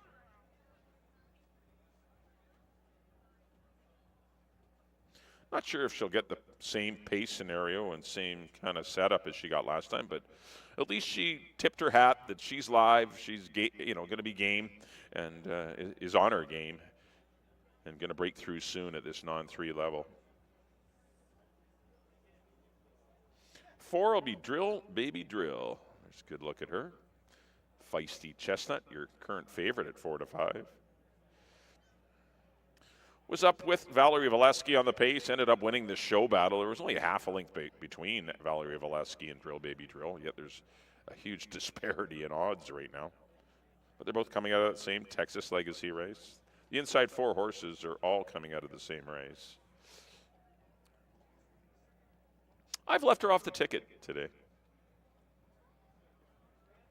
Might be a mistake. Wouldn't be my first. But I don't know. I just didn't think she would possess a whole lot of value, and she definitely isn't at 4-5 right now. That's not to say she can't win. She's one of the major players in here, but as a handicapper, you got to pick something, and sometimes you just got to give the public some value in a race that is wide open, because this race is not as simple as a 4-5 shot winning by 5 lengths. Cabal Santo rides for the Win Racing Stables and Larry Grieve. Number 5 will be Caddy Dom. She ran last Saturday in a tougher non-winners at 3 for 8. Was up near a slow pace.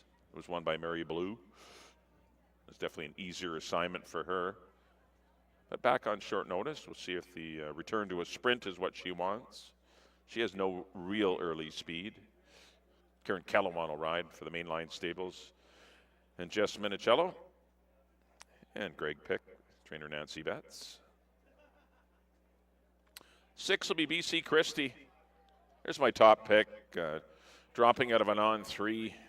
That Ducks on the Pond Mary Blue race. Mary Blue came back to win that race that Caddy Dom was in last time. Her race 2 back in an on-2 was pretty good. 118-1, defeating Peterson Landing and Penalty to Rangers. But back down at the claiming level where she won for owner-trainer Dimitri Tapuzzi. Brian Boud-Ramsing also gets the call back. He was the winning pilot there on May the 18th. 6-1, good price on BC Christie. I went 6, 1, and 2. Some price horses, hopefully, here in race number 3.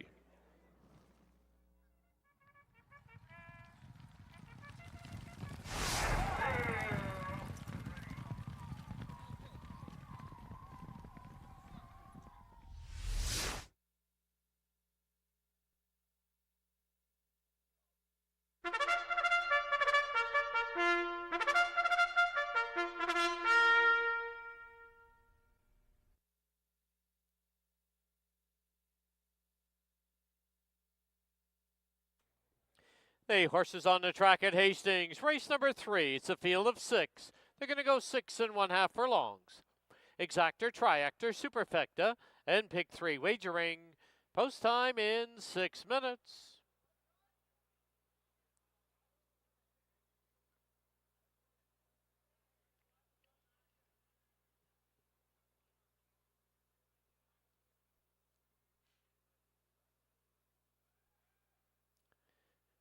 Here's the field. Number 1, Island Living, owned by Randy Lane and Roy Nelson. Ridge Balgobin aboard.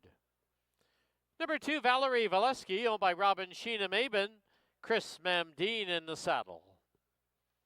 3, Striking Value, owned by Maureen Byrne, the rider Antonio Reyes. Number 4, Drill Baby Drill, owned by Win Racing Stables, the rider Kamal Santo. Number 5 is Catty Dom, owned by the Mainline Stables, Jessica Minicello and Greg Pick. Kieran Kellewan takes the call. And number 6, BC Christie, owned by Dimitri Tapuzis, the rider Brian Budramsing. 5 minutes to post time.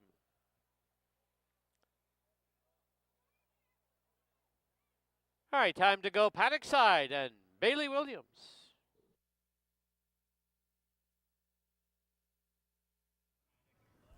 Thank you, Dan. Just 4 minutes away from race number 3, a field of 6 here to go 6 1/2 furlongs. Even money on the top, 7 to 5 now. Changed there was Drill Baby Drill, my top choice in here. Not quite sure if it warrants the 7 to 5 factor in here, but definitely one that is tough. 9 to 2, BC Christie is one I took a better look here in the paddock. This horse seemed a lot more settled than last start out, dropping back into the same level where she won and was claimed 2 starts back. I definitely think that she will have an improved effort off of that 6th place finish last time. Dueled. There isn't as much speed in this race. I think she'll have a cleaner trip. And number 2, Valerie Velasky out of the Red Hot Maben barn. Chris Mamdeen looking to double up on this evening's card with the same connections. This mare just has had some bad racing luck. She was able to clear over, got to the rail last time on June 15th. The rail was a little bit dead that day, wasn't holding well. So hopefully today the track has been playing really fair in the first 2 races and she'll have a nice clean trip and we'll see her better and true to form in here. But I did go to the current favorite, Drill Baby Drill, 4-6-2 here in race number 3, which does kick off your early pick 3 wagering. Exactor Try and Superfecta is also offered. Best of luck.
Your attention, please, for a late scratch now in this third race. By order of the stewards, on advice of the track veterinarian, scratch number 3, Striking Value. Late scratch, number 3, Striking Value. All win, play, show, exactor, try, superfecta tickets will be refunded. You still have a chance to change your pick 3 ticket if you wish, or you will receive the board favorite at off time. Any pick 5 tickets will receive the board favorite. Once again, race 3, late scratch, and number 3, Striking Value.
The horses have reached the starting gate.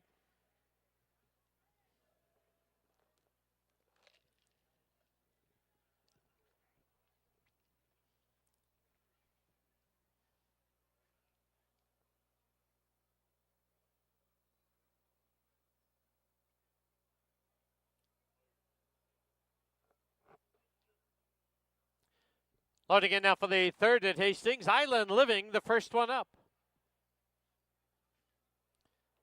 Followed by Valerie Valeski.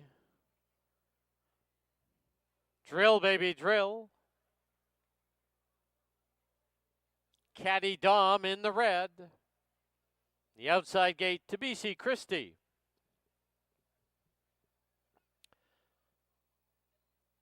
Five in, they're at the post. There they go. They've all come away well. From between runners, Valerie Valeski put on the early lead. Drill, Baby Drill drives up on the outside. Also right there, there's Caddy Dom and BC Christie. They're 4 across the track. Trailer, Island Living. To the clubhouse turn they go. They're chasing Valerie Valeski. And Valerie Valeski into the clubhouse turn. Leads it by just under 2. Drill, Baby Drill in second with Caddy Dom going along in third. BC Christie has found the rail in fourth. And Island Living is fifth, about 7 off the lead. Opening quarter in 22 and 3. They're midway on the back stretch as they pass the 3/8 pole. It's Valerie Valesky, clear by 2.5. Drill Baby Drill, second by a length and 3/4. BC Christie, Island Living, and Caddy Dom. Half is 46 flat. Quarter mile from home, and Valerie Valesky's out there now with a length and a half lead. Drill Baby Drill is inching closer in second. BC Christie is third, and Island Living. Down the lane they come. It is Valerie Valesky leading the crew by 2. At the rail now, BC Christie in second.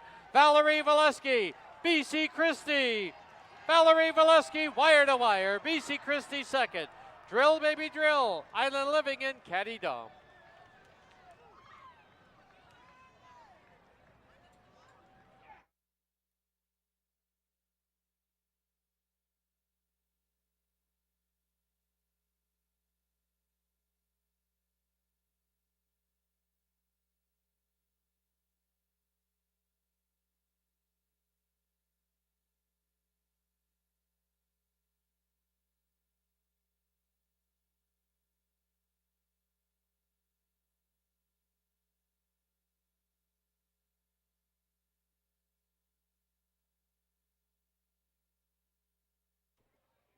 On the board, the unofficial winner, number 2, Valerie Valesky.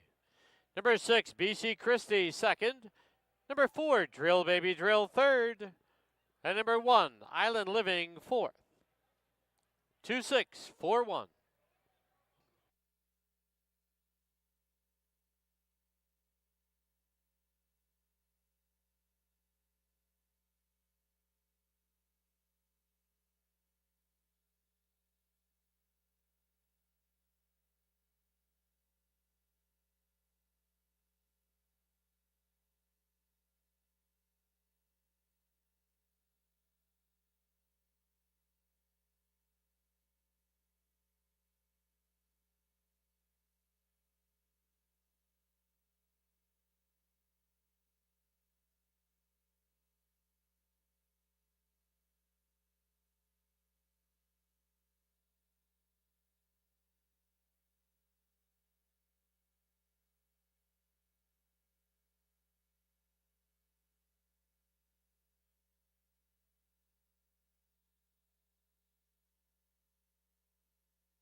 In the winner's enclosure, the winner, the third, number 2, Valerie Valesky.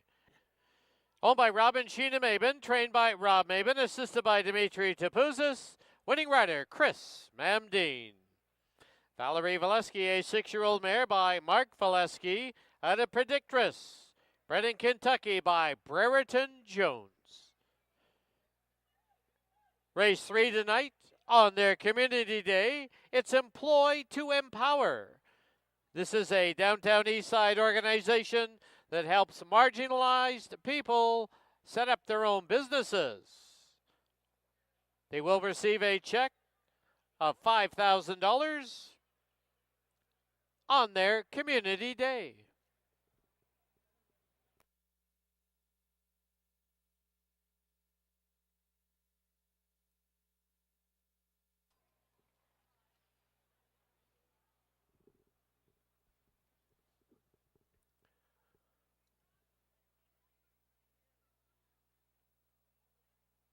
The result is official. 2-6 exacta was $15.55. 2-6-4 try, $23.75. 20-cent super, $7.33.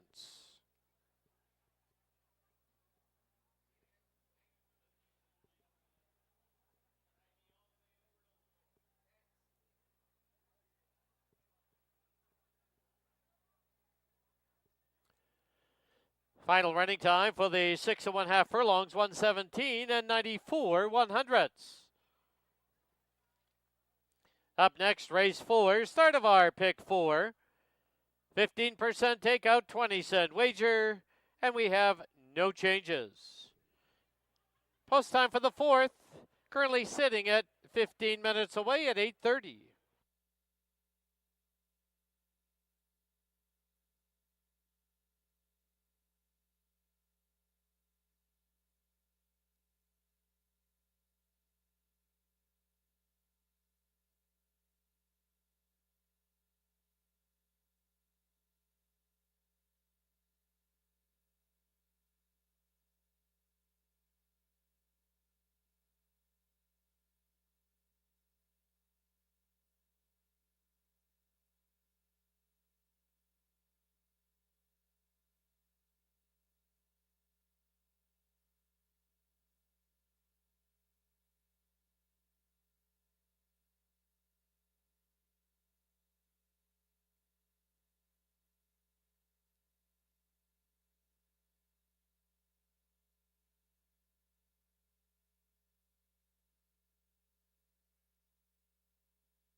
All right, we're back here in the paddock. Time for race number 4 here at Hastings. This 4th race does kick off the pick 4 on races 4 through 7. Well, congratulations to Robin Sheena Maben. Chris Mamdeen gets his 2nd winner of the day, as well as the Mabens. Robin Sheena is owners, and Rob is trainer. As Valerie Valesky makes no mistakes, gets pretty comfortable fractions, really never gave them a chance, and she wired the field in 117 and 94/100ths. Right, here's the one. This is Rancho Red. First up off the claim for Helen and Ian Jewell. Kamal Santa will ride.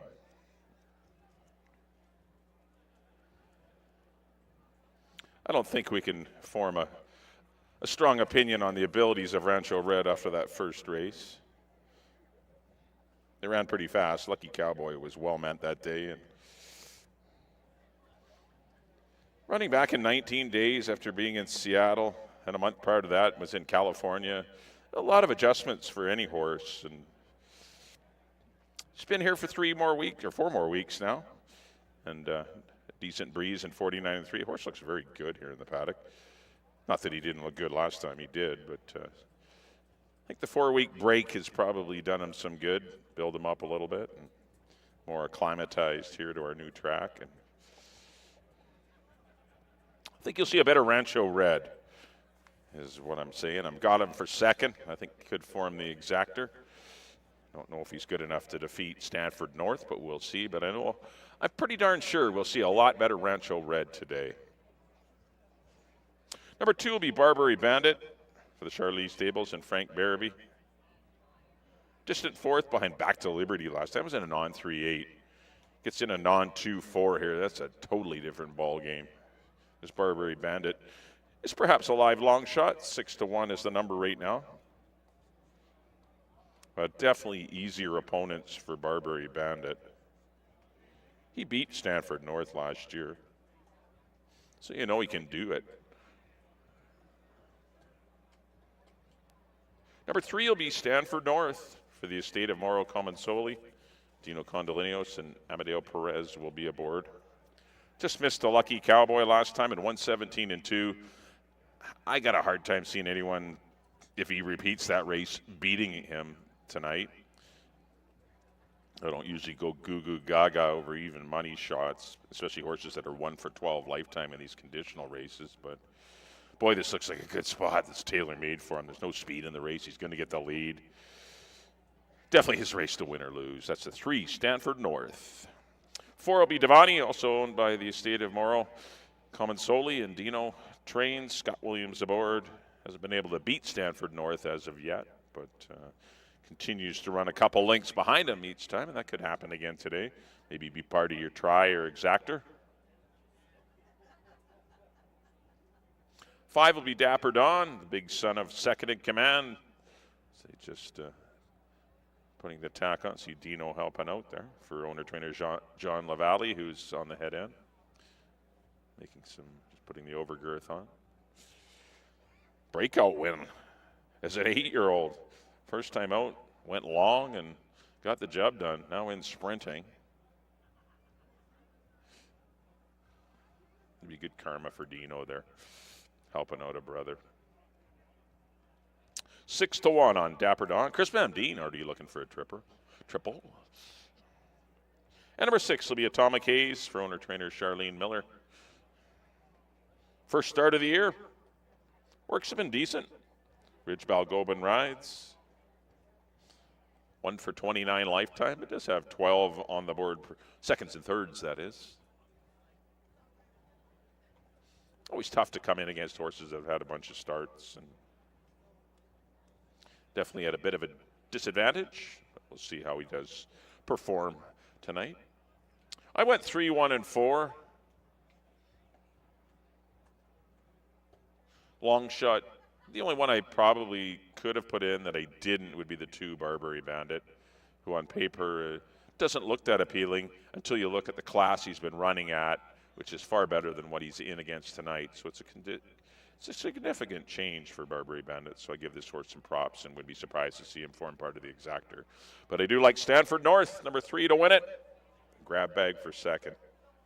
good luck here in race 4. You got 5 minutes to post, probably a little more than that, but the board says 5. Get your pick 4s in for you pick 4 players. Good luck here in the 4th.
The horses on the track at Hastings for race number 4. It's a field of 6. They're going to go 6 1/2 furlongs. Exactor, Triactor, Superfecta, and 20-cent pick 4 wagering starts here. Post time promptly in 3 or 4 minutes. Here's your field number 1, Rancho Red, owned by Helen Jewell, the rider Kamal Santo. Number 2, Barbary Bandit, owned by the Charlie stable, the rider Antonio Reyes.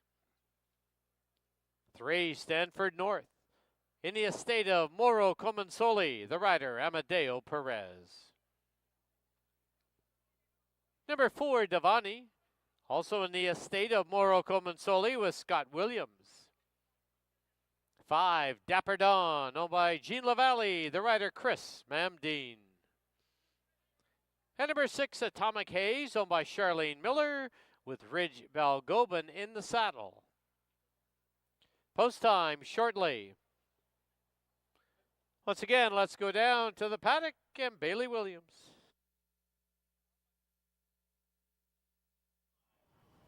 Thank you, Dan. We are just moments away from race number 4, which kicks off the pick 4 wagering. We just saw Rancho Red kick away from the pony here to have a nice strong gallop and warm up at 6 to 1. Had him in my show spot, but I really like what I see here today with this horse. Has had almost a month off resting, did race all winter, so maybe having that little time to settle and just gallop and come into himself. Nice little freshener here for Rancho Red. Looks very strong right now, heading down the backside as I'm watching him warm up, giving Kamal Santo about all he can handle at the moment in all good ways. Heads bowed, striding out beautifully. But I did go to Stanford North here, looking for the Dino Condolinius Exactor 3-4. These two have been running against each other all year. Stanford North just getting the better of Devani the last 2 out. But Devani had a really nice effort first start to just get nipped at the wire by a head. He's been breaking a lot more alert lately, which should be to his advantage because on paper there doesn't seem to be too much true speed in this race. We, of course, saw Dapper Dawn go gate to wire, going a mile and a 16th. I don't think he's going to get that luxury here today, going 6 1/2 furlongs. Stanford North will be one likely looking for that early pace here scenario here. I went 3-4-1 to kick off your pick 4 wagering. Best of luck with that. You also have Exactor, Try, and Superfecta right here in race number 4.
The horses have reached the starting gate.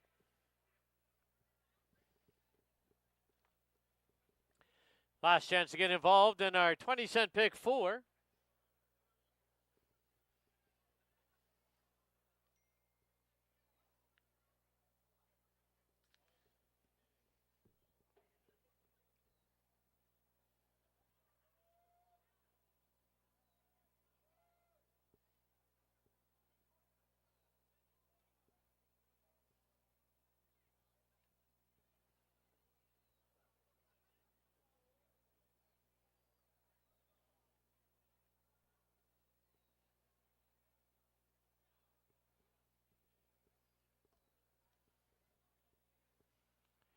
Rancho Red to the inside gate. Last of 6 is Barbary Bandit. 6 in, they're at the post.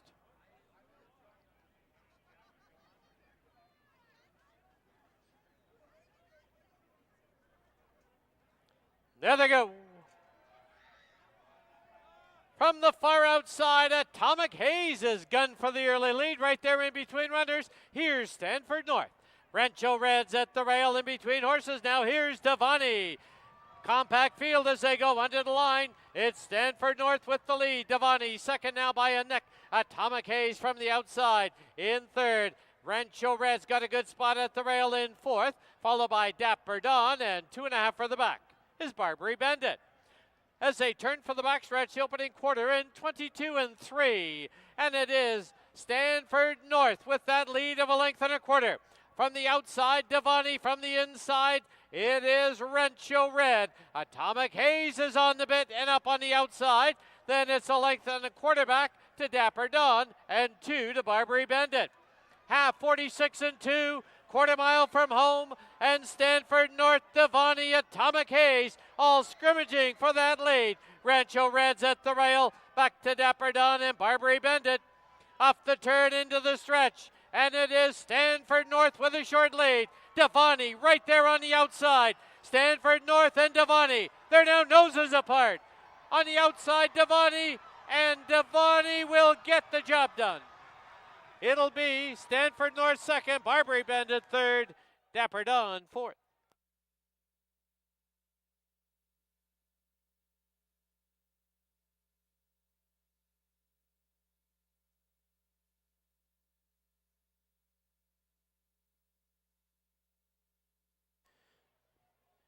The photo sign posted. Please hold all tickets.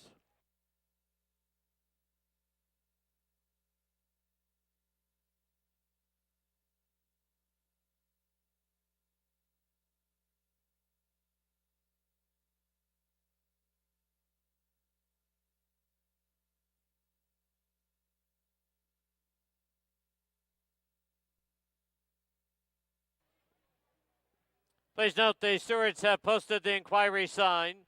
They are reviewing the stretch run of race 4. Once the numbers come on the board, please hold all tickets. In the photo, number 4, Devani, the unofficial winner. Number 3, Stanford North second. 2, Barbary Bandit third. 5, Dapper Dawn was fourth. 4-3-2-5. Stewards have lit the inquiry sign, reviewing the stretch drive.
In the winner's enclosure, unofficial winner of race 4, number 4, Devani, in the estate of Moro Comensoli. Trained by Dino Condolinius and ridden by Scott Williams.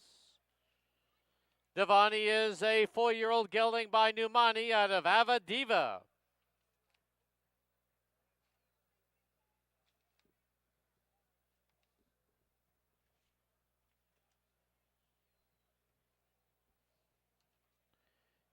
And Devani was bred in BC by the late owner, Moro Comensoli.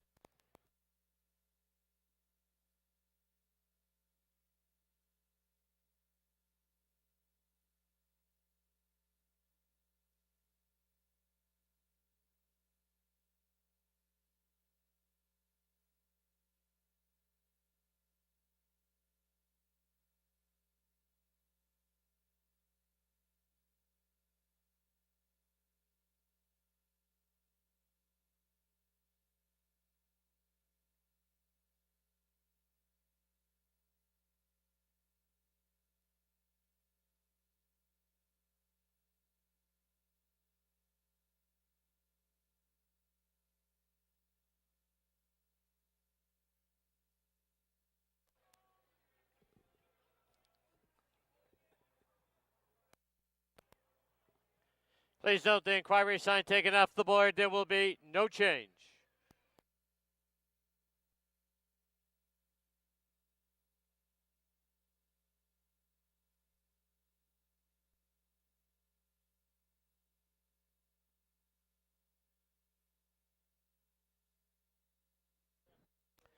On the TV monitors, you're seeing the upper pan shot that aided the stewards in their decision to make no change.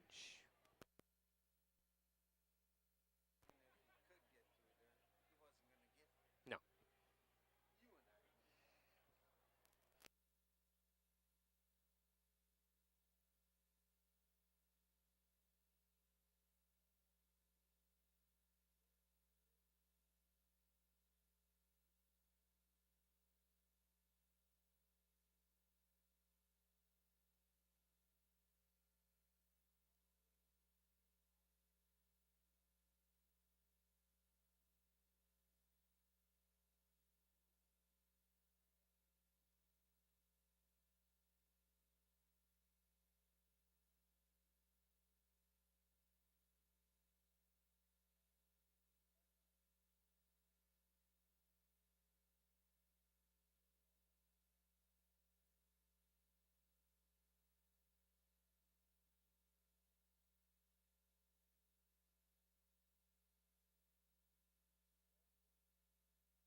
The result is official. 4-3 exacta was worth $13.30. 4-3-2 try, $24.75. 20-cent super, 4-3-2-5, $17.86.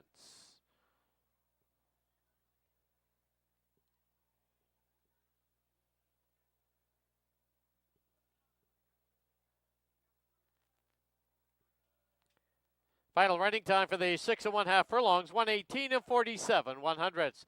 There was a claim in that fourth race, number 3, Stanford North, claimed by Sandra Chipman, trainer Giovanni Oladi.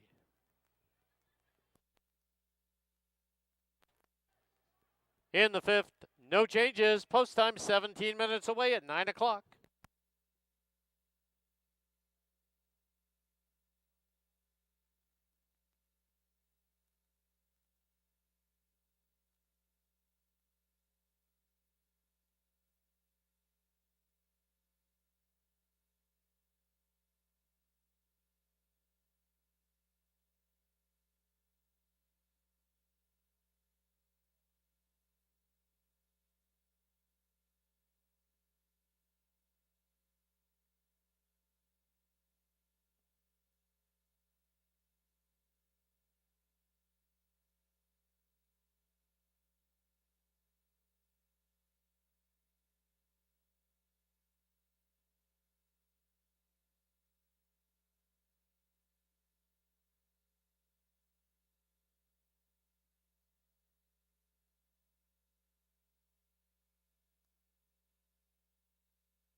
All right, paddock time now for race number 5 here at Hastings.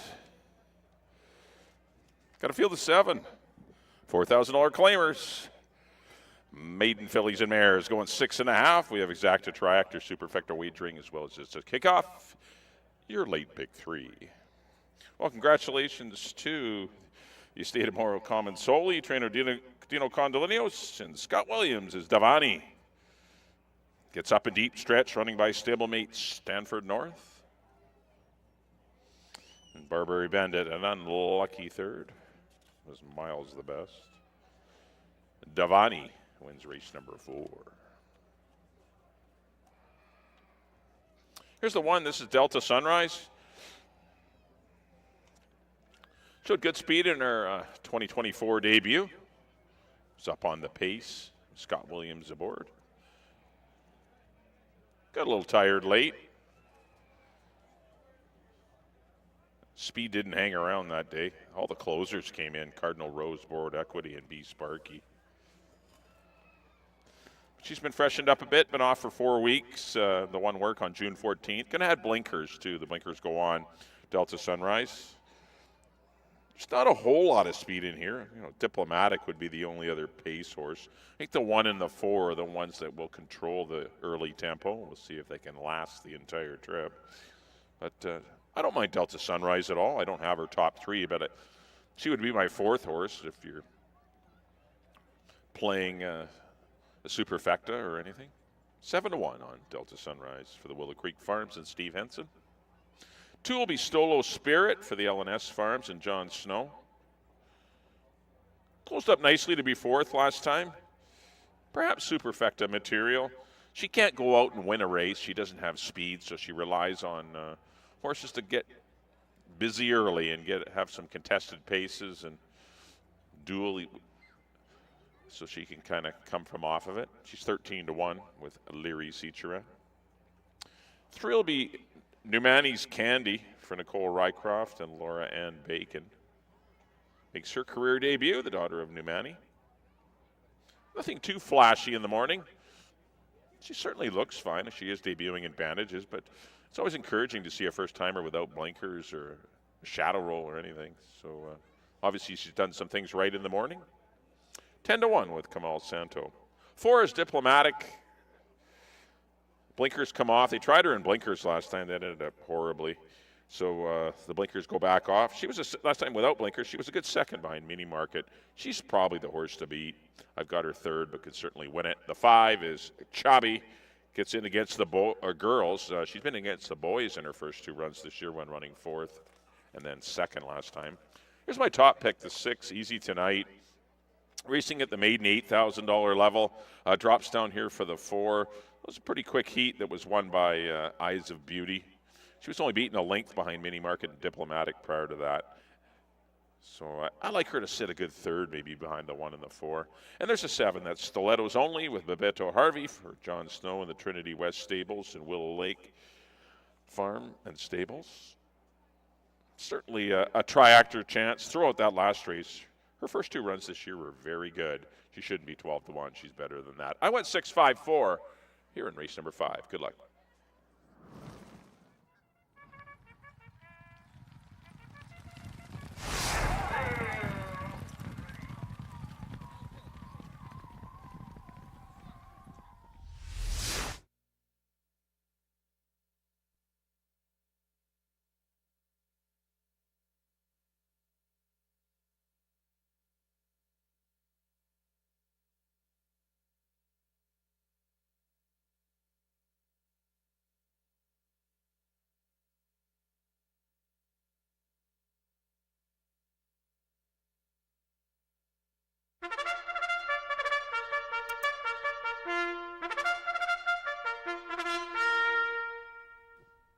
The horses on the track at Hastings for race number 5. Field of 7 to go 6 1/2 furlongs. Exactor try, superfecta, and pick 3 wagering.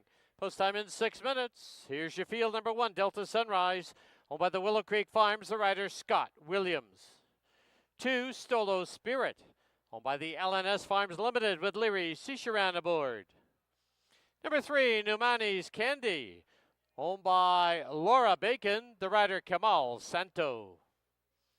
Number 4, Diplomatic, owned by Dave Milburn and Don Muldoon. Kieran Kellewan rides.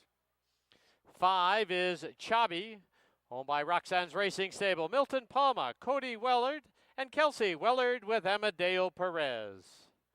6, Easy Tonight, owned by Don Daynard and Mel Snow. Brian Boudramsing rides.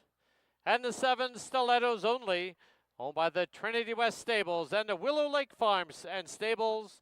Babito Harvey in the tack. 5 minutes to post time. All right, once again, let's go down to the paddock and Bailey Williams.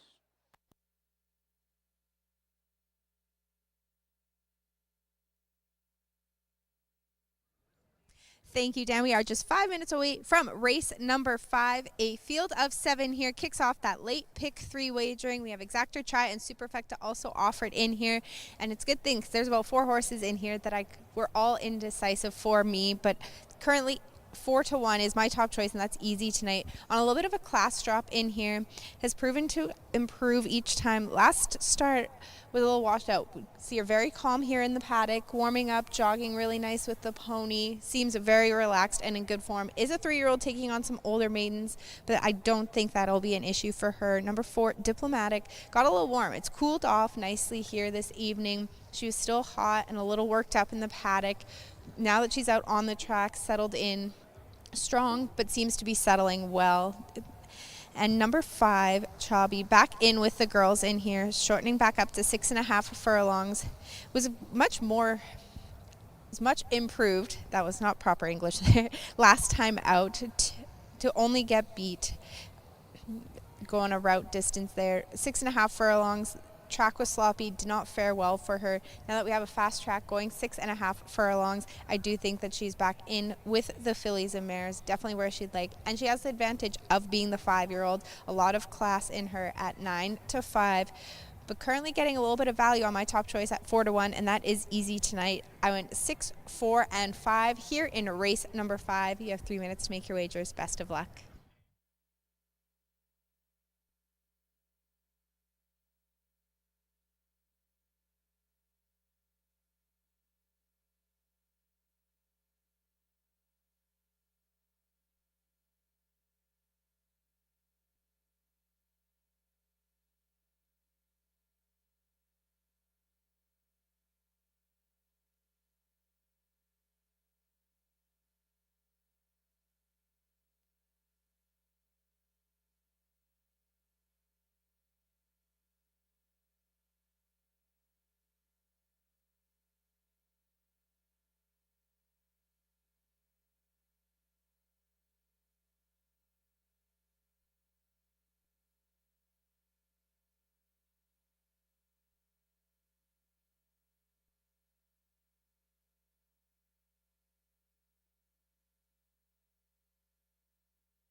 Key West Ford reminds you there are just 2 minutes left to place your wagers at Hastings.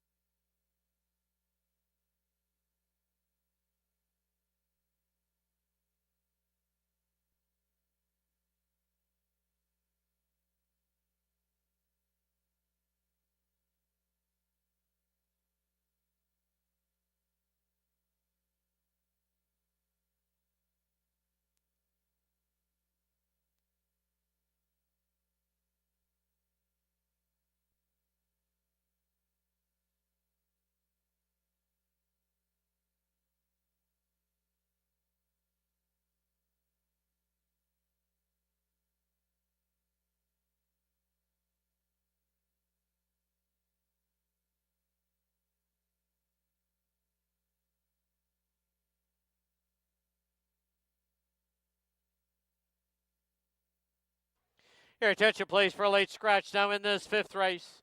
By order of the stewards on advice of the track veterinarian, scratch number 2, Stolo Spirit.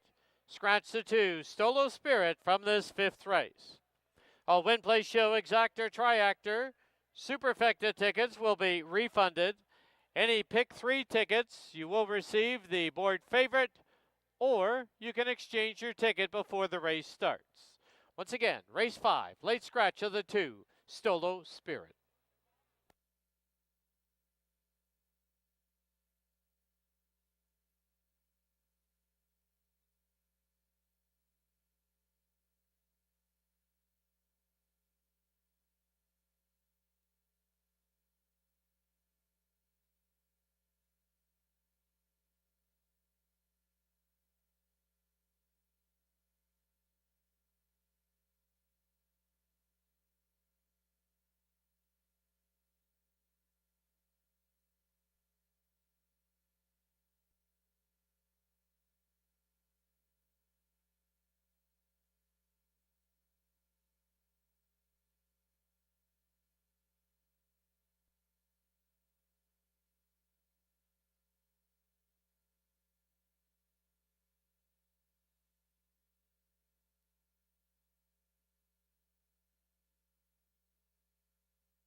The horses have reached the starting gate.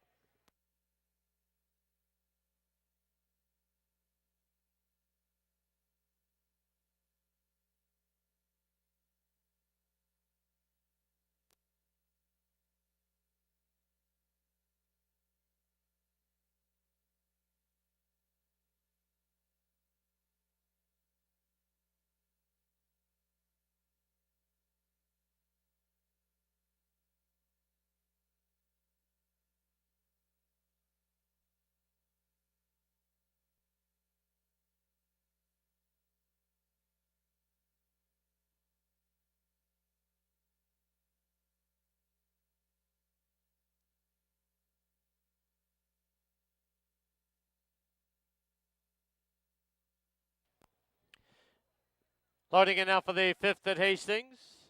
First one up is Delta Sunrise.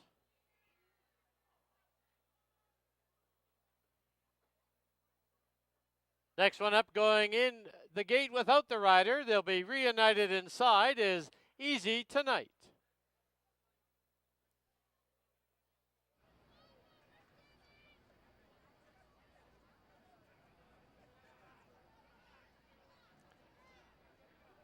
Here's the first time starter, Numani's Candy.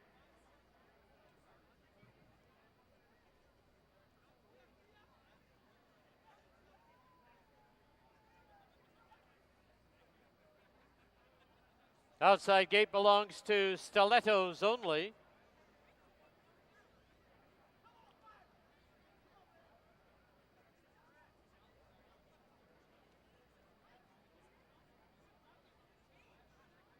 Two left to load, Diplomatic and Choppy.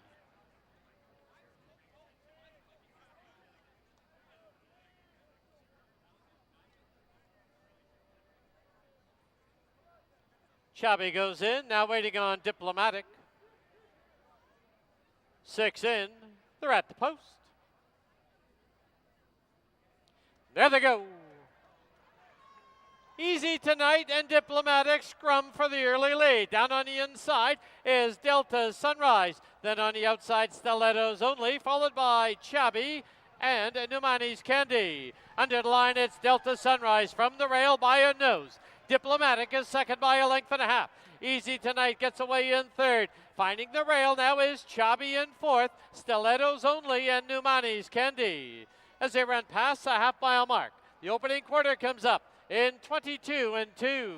As they head down the backstretch, it is Delta Sunrise out there now by 3. Diplomatic second, Easy Tonight third. Chabi now hustled along at the rail in fourth. Stilettos Only and Numani's Candy. As they run past the 5/16ths, the half, 46 and 2. And now on the outside, Easy Tonight. Easy Tonight takes a short lead. Delta Sunrise, Diplomatic, Chabi yet to get underway. Stilettos Only's on the outside as they get set to turn for home. On the outside, Easy Tonight. On the inside, Delta Sunrise, and down the lane they come.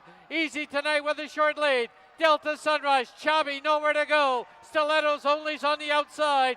Easy Tonight though is gone. Wins it by 3. Chabi second, Stilettos Only third, Delta Sunrise fourth.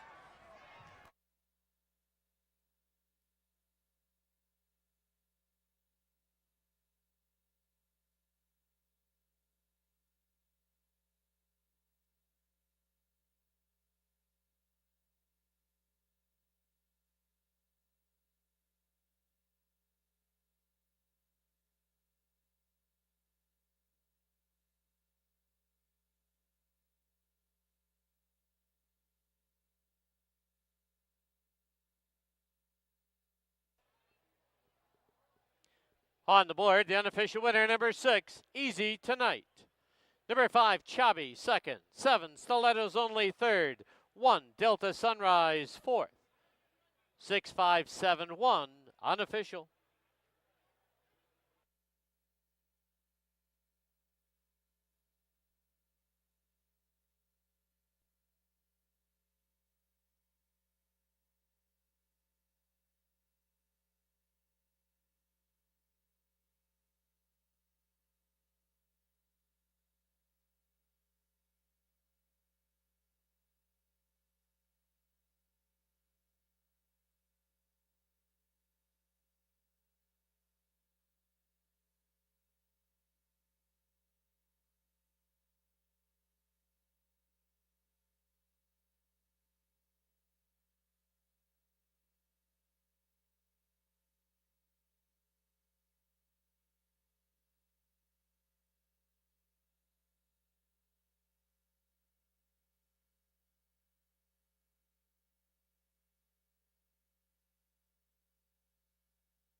The result is now official.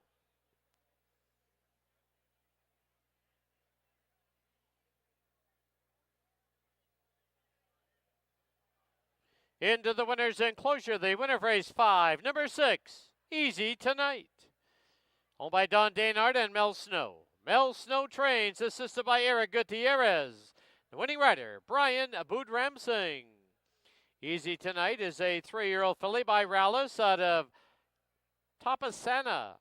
Bred in BC by the owners, Don Daynard and Mel Snow.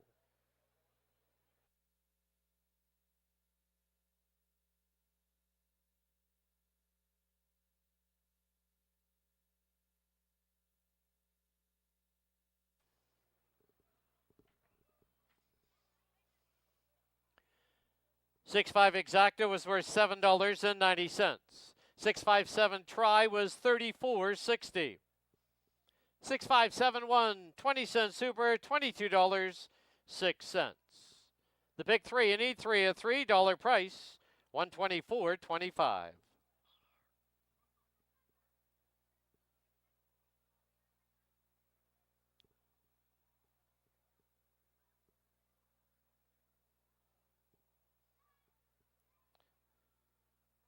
Final running time for the 6 1/2 furlongs, 119 and 72 100ths. Race 6, scratch the 5, Anima. Race 6, scratch the 5, Anima. Post time is 17 minutes away at 9:30.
All right, we're back here in the paddock. Time for race number 6 here at Hastings.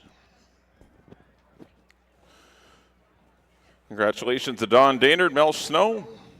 Rider Brian Bood-Ramsing is easy tonight. Did capture race number 5 tonight. Won quite stylishly in the end. Breaking her maiden. All right, on to race number 6 here. Got a field of 8 fillies and mares. Going to go a mile into 16th, our first distance race of the evening. The only one we're going to have. Scratch the 5, Anima. Number 5, Anima, is out. As we look at number 1, this is back zone from Mr. and Mrs. Harold Barabee. Blinkers go on, so I'd think the daughter of Bakken would be going to the front here. Curry Powell, the barn rider. There is not a ton of speed in here, so it might be a good move to ship off to the head end. Always been good in the mornings, back zone. Another good work in 1 minute and 3/5, but got to transpose that to a good performance in the evenings, so we'll see if that occurs tonight. 30-1 on back zone. 2 will be Carla's Honor. Definitely like her tonight. I've got her in for 3rd, but can certainly see her winning. Just missed going short last time. Lost by half a length, ended up 4th.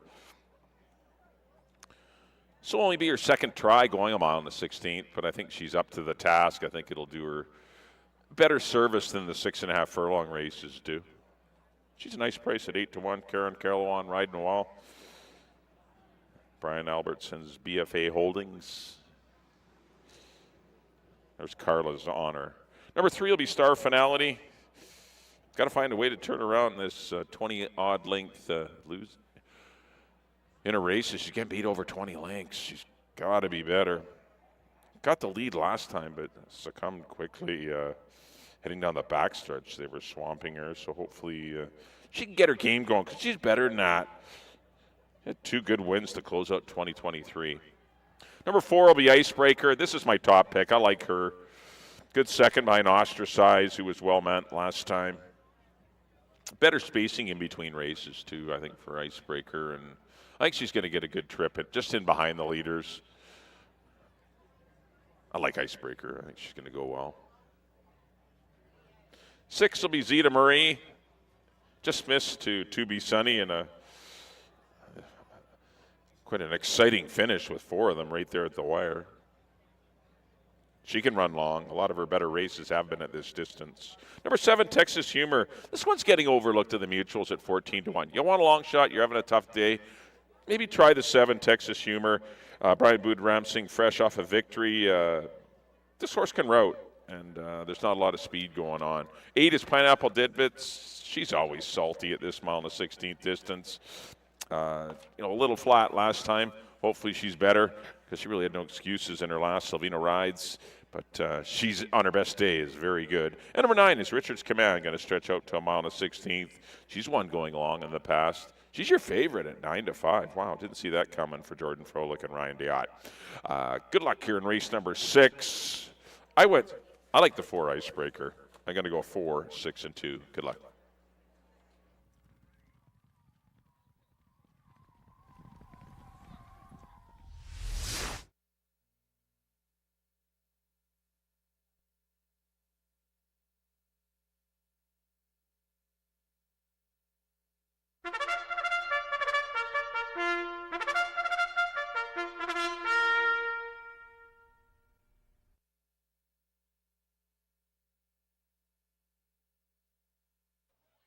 The horses on the track at Hastings, race number 6, field of 8. Scratch the 5, Anima. They're going to go a mile and a 16th. First half of the late double exactor, try and superfecta wagering, 6 minutes to post time. Here's your field number 1, back zone, owned by Mr. and Mrs. Harold Barabee, Curry Powell to ride. Number 2, Carla's Honor, owned by BFA Holdings, the rider Kieran Kellawan. 3, Star Finality, owned by Joe Russo and Gloria Russo, Ridge, Balgoban up. Number 4 is Icebreaker, owned by Win Racing Stables, Kamal Santo aboard. 6, Zeta Marie, owned by Gary Johnson, Pumpkin and Charlie Stables, Antonio Reyes takes the call. 7, Texas Humor, owned by the Geo Stables and Alexa Ramirez with Brian Budramsing. 8, Pineapple Tidbits, owned by Don Musgrove with Silvino Morales. And the 9, Richard's Command, owned by Jordan Froelich and Ryan Dayot. The rider is Leary Sisharan. 5 minutes to post time. All right, get those 50-50 tickets out. Time to go down to the paddock. And Bailey Williams.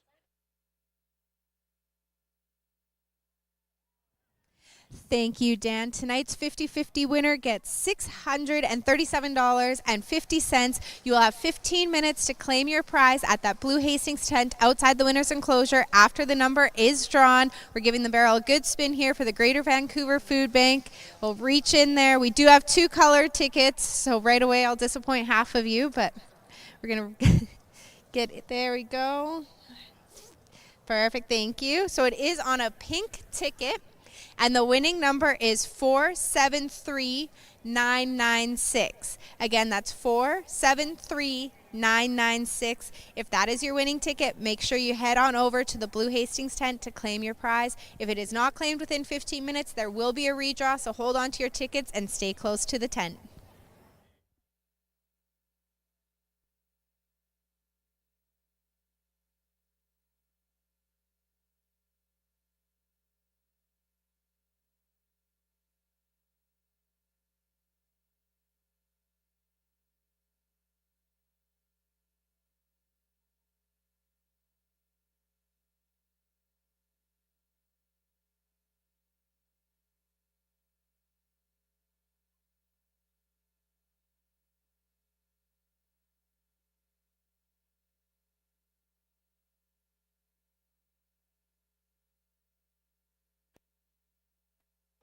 All right, there's a look at your 50-50 winning ticket worth $637, 473996.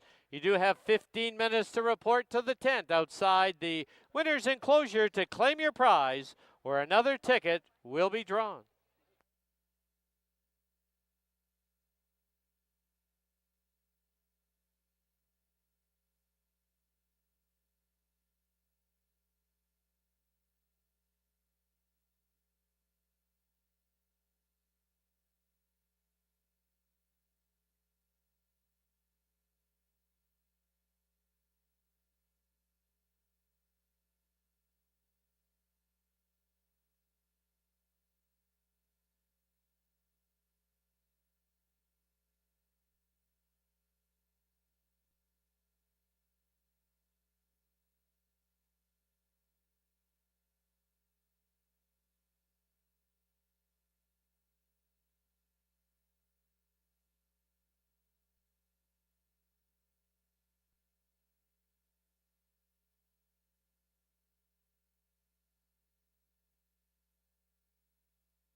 Key West Ford reminds you there are just 2 minutes left to place your wagers at Hastings.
The horses have reached the starting gate. Loading in now for the 6th. Back zone, the first one up. Zita Marie goes in. Carla's Honor. Next one up is Star Finality. Texas Humor goes in. Pineapple Tidbits. Icebreaker. And the outside gate, Richard's Command.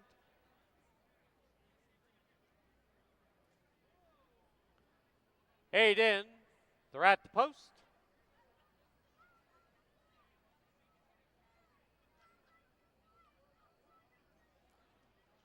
There they go. Icebreaker and Richard's Command vie for the early lead. Zeta Marie now moving through is Star Finality.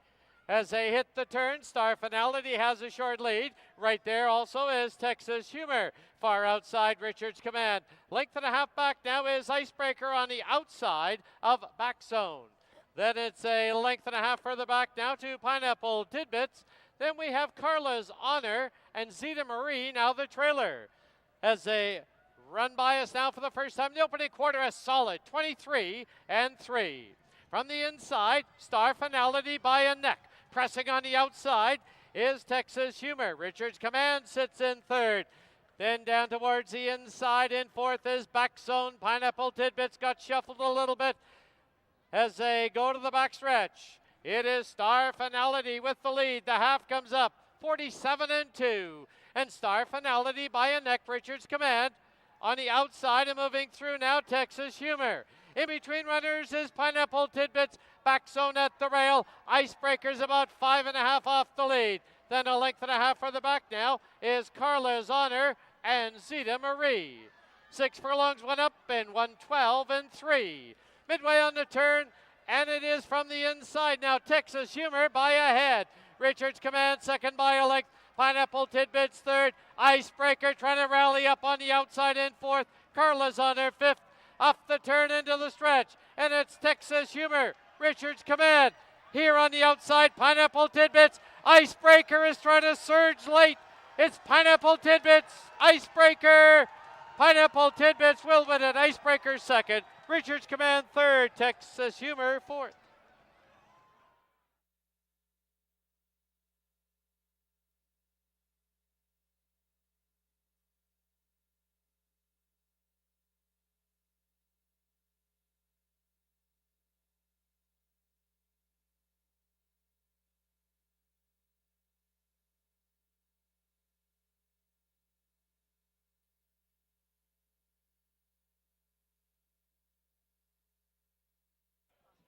On the board, the unofficial winner, number 8, Pineapple Tidbits.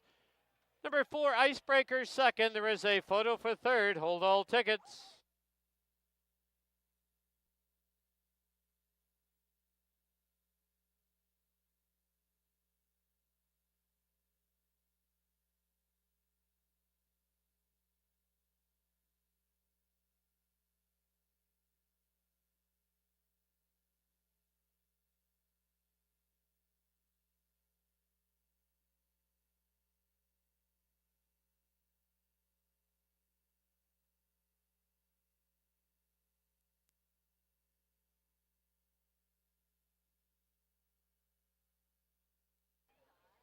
In the photo for third, number 9, Richard's Command is third.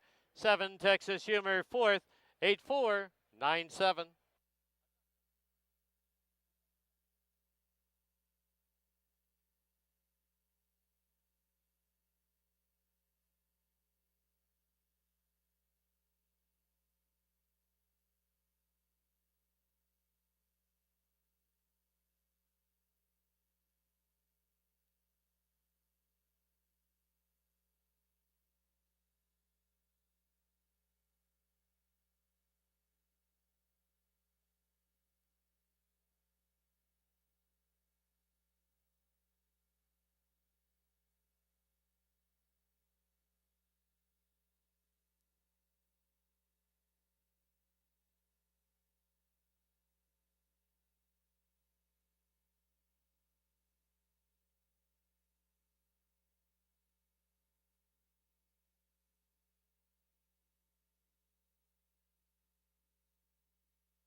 In front of the grandstand, the official winner, numbers 8, Pineapple Tidbits.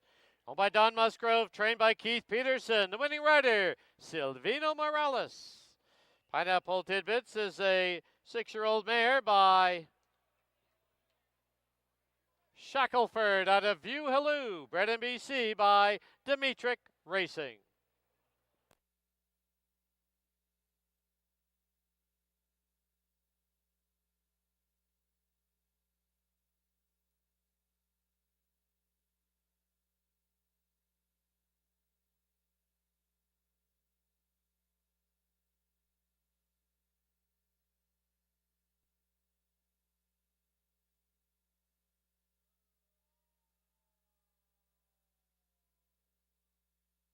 Tonight's 6th race is happy 28th birthday to Lucy Morrow.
The result is official. 8-4 exacta was 1630. 8-4-9 try was 85-65. 20-cent super was 65-41. Pick 5, you need 5 of 5, returns $2,863.45. Final running time was 1:46 and 6/100ths. 7th and final event, number 2, A Little Mercy now, 1 pound over. 6, Tierra Dawn, 1 over. Scratch the 9, Baby I'm a Star. Post time for the nightcap, 18 minutes away at 10 o'clock.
right, paddock time now for race number 7 here at Hastings. Got a field of 8 $16,000 filly and mare maidens. They're going to go 6.5 furlongs. Scratch number 9, Baby I'm a Star. Scratch the 9, Baby I'm a Star. Out of the finale, we have Exacta Tractor, Superfecta, Super High 5. Or if you just want to keep it simple, Win Play Show. Well, congratulations to Don Musgrove, trainer Keith Peterson, and Silvino Morales as Pineapple Tidbits wins race number 6. Here's the one. This is Duke Girls for Jordan Froelich and George Georgopoulos and trainer Dino Condolinos. A pretty good first up run behind Eyes of Beauty in that fairly quickly run race, 1:17.4 for Eyes of Beauty that day. There wasn't much pace on, and Duke's Girl was sitting just in behind the lead and pretty much held her position, was an easy second over Forever Summer, who's also in this race tonight. The 4th place runner, Easy Tonight, came back to win earlier this evening. That bodes well for the race. Silvino Morales looking for both halves of the late daily double. Currently sitting at 7-1. That's the one, Duke Girls. Claimed out of Phoenix back in April. Number 2 will be a Little Mercy now. Makes her debut, the daughter of Sun Gold. A long string of works prior to making her debut. Gets Amadeo Perez, and that's certainly not a bad thing for Peter Redicott, Barb Heads. Goes on the Lasix program for her first up run. Getting some play, too, at 5-2.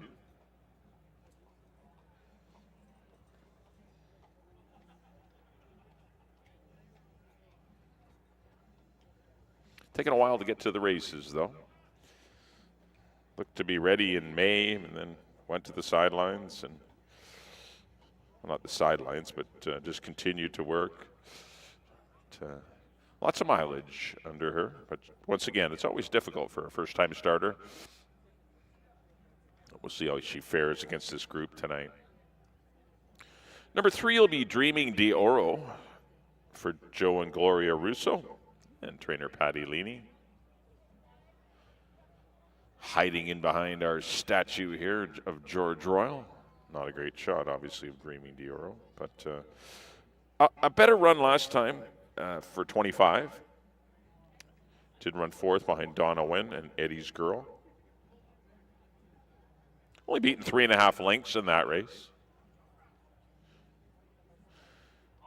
Opted to take her from off the pace. He'd been showing good speed in her first couple of races, but there's a better look at her. Karen Kellowan will be aboard. Where's those ear cones? 4 will be She's Kinda Hot. 3rd behind Bluebird Cafe and BC Choo Choo at this level last time. Wasn't the toughest of races that day. I don't know if the winner will come out of the Bluebird Cafe race, but we'll see. 5-1 on She's Kinda Hot. They ran down there in 1:19.2. But that was on that track that day, was quite slow and glib, and horses that were near the lead weren't doing well. And she was one of those horses, so look for her maybe to rebound with a better effort tonight. Not that her effort was bad. She was 3rd. 5 will be Forever Summer for the Forster Stable and Blue Willow Dairy. Hall of Famer Dave Forster, the conditioner. Distant 3rd behind Eyes of Beauty and Duke Girls. But still, it was just her first start of the year. She ran quite well. It was her first start in blinkers. Going to get Ridge Balgobin tonight as Antonio Reyes ends up on the 6 horse, Tierra Dawn for Ed Claggett and Sapphire Stables.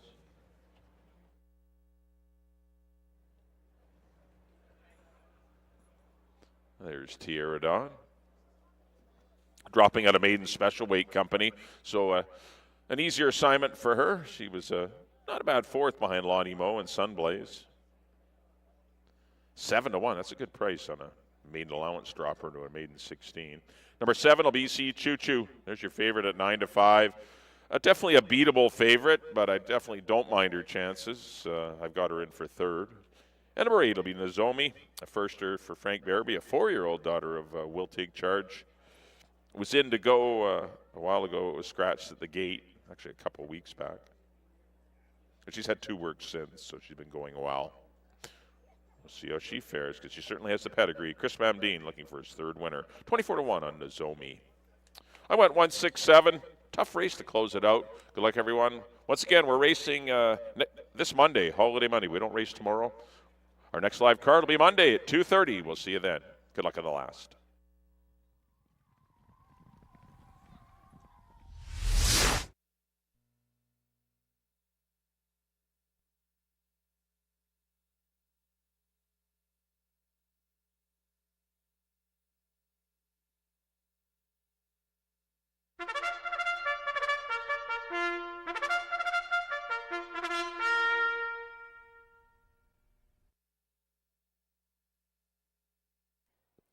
The horses on the track at Hastings, race number 7 as we wrap up our Friday night card. Scratch the 9, Baby I'm a Star.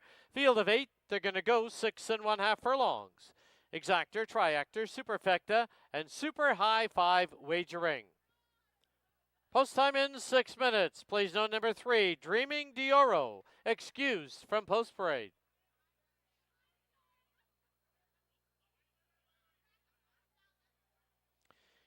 Here's the field. Number 1, Duke Girls, owned by Jordan Froelich, George Georgopoulos, and Terry Georgopoulos.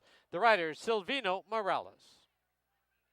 Number 2, A Little Mercy Now, owned by Peter Reddicup, BC Limited, with Amadeo Perez.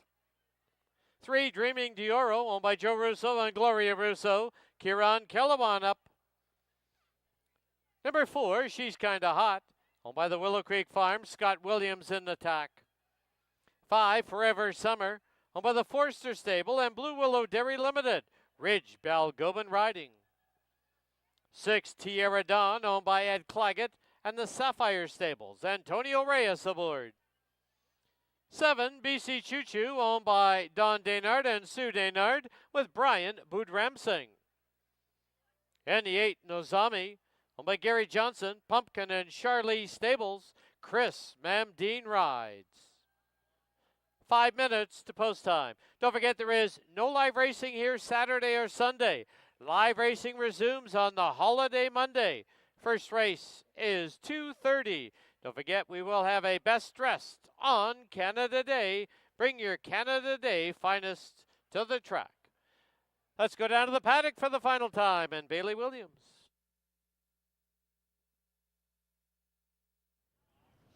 Thank you, Dan. A full field of 8 to round out the Friday night card. And thank goodness for that super high 5. There's 5 horses in here, the 1, 2, 4, 6, and 7 that I like. But I'm going to go 6, 7, 4 for the top 3 in here. Tiara Dawn is on the drop. First time under the lights, only has the 1 start, but came back out of that race with a really nice 101 work in preparation for today's.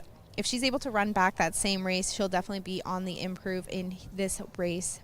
Number 7, BC Choo Choo, has the most experience of the field with 12 lifetime starts. The rest of the field is very inexperienced, or we have 2 first-time starters as well. Another one that's running very consistent at this class level. Just got beat last time out, got the lead and ran down late there. I do think that if she is able to get a jump on Tiara Dawn, will be the one current favorite on the tote board. And number 4, She's Kind of Hot, had a little bit of a lay-in down the stretch last time, had to be corrected, lost a little momentum in each of those grabs. I do think that at 9-2, was hoping to get a little more value on her, but I do think that's fair odds, as she will be an improved effort here. Has the Houghton on today. Hopefully that'll help keep her nice and straight. A Little Mercy Now. This trio of Peter Reddicup, Barb Heads, and Amadeo Perez has been very hot as of late, and this first-time starter has obviously shown him good signs in the morning. 4-1 currently on the toe board. I went 6, 7, 4 here to round out your Friday night evening. As you mentioned, there's no live racing tomorrow, but there is always simulcast action, including Churchill coverage of the Win and You're In for the Breeders' Cup this November. So make sure you come out, watch and wager on all of those races. And we are back live Monday. First race is at 2:30 p.m.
The horses are approaching the starting gate.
Loading in now for the nightcap, 7th and final event. First one up to the outside gate is the first-time starter, Nazami.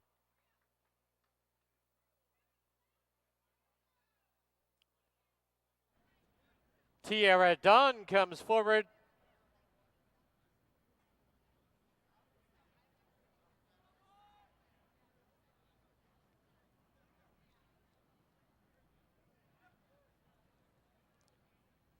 Followed by Forever Summer.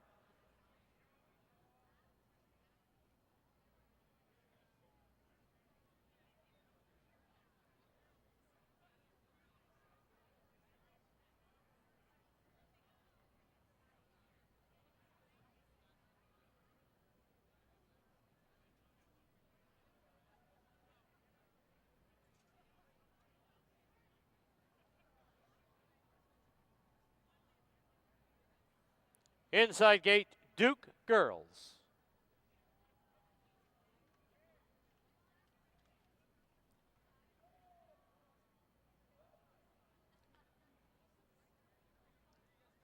First time starter, Little Mercy now. Dreaming Dioro, the last of 8. She's kinda hot.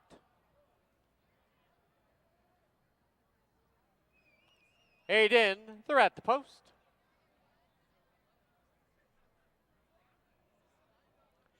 There they go. Closely bunched from the outside, BC Choo Choo and Tierra Dawn square off early. Dreaming Dioro gets away in 3rd. She's kind of hot as 4th. At the rail, Duke's Girls in 5th. Followed by Nazami. 3 legs back is Forever Summer. And the trailer, A Little Mercy now. Into the clubhouse turn they go. And it is Tierra Dawn sprinting clear now by a length and a quarter. BC Choo Choo sits in 2nd. On the outside, she's kind of hot in 3rd. Dreaming Dioro's at the rail. Duke Girls is trying to advance on the outside. 4.5 lengths back, Nazami, Forever Summer, and A Little Mercy now. The opening quarter up in 22 and 1 as they head to the far turn in the 5/16. From the outside, BC Choo Choo takes command. BC Choo Choo by a length and a half. Tierra Dawn 2nd. On the outside is She's Kind of Hot. Duke Girls, Dreaming Dioro, A Little Mercy now trying to rally into it. And the half went up in 45 and 3. 1/8 of a mile from home. And BC Choo Choo's out there by 2.5. She's Kind of Hot 2nd. Trying to rally up is Duke Girls and Dreaming Dioro. BC Choo Choo is gone. Wins it by 3. Duke Girls 2nd. Dreaming Dioro 3rd. She's Kind of Hot 4th. A Little Mercy now completes the Super High 5.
On the board, the unofficial winner, number 7, BC Choo Choo. Number 1, Duke Girl second. 3, Dreaming Dioro third. 4, She's Kind of Hot was fourth. Completing the super high 5, number 2, A Little Mercy Now.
In front of the grandstand, the winner of race 7, number 7, BC Choo Choo.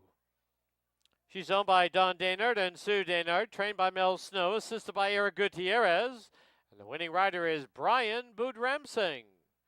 BC Choo Choo is a 4-year-old filly by Lent, out of archery, bred in BC by Mike Anderson and Terry Clyde.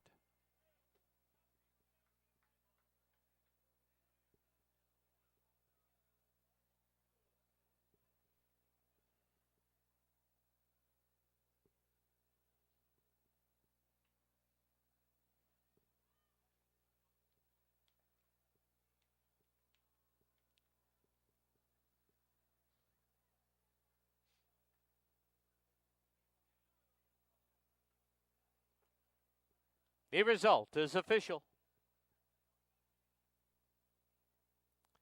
7-1 exacta was 11:40.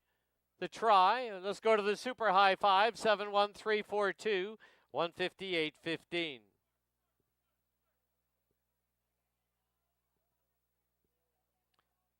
Try was 48.80.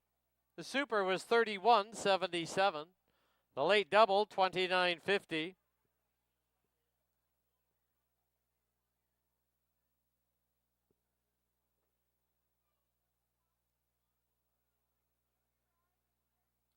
Pick 3 returns 73.35. And to pick 4, you need 404, 107.33. Final running time, 1:17 and 85/100ths.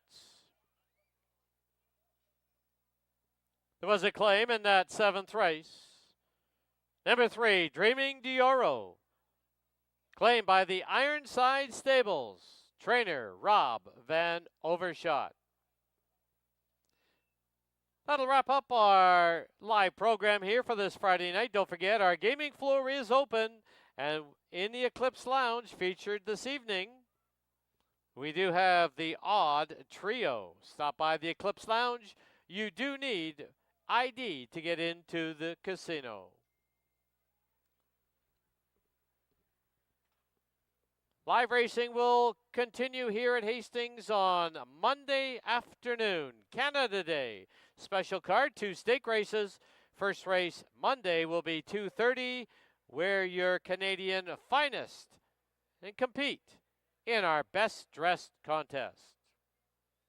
Thank you for watching and wagering on Hastings Racecourse. Until Monday, drive safely. See you soon. Good night.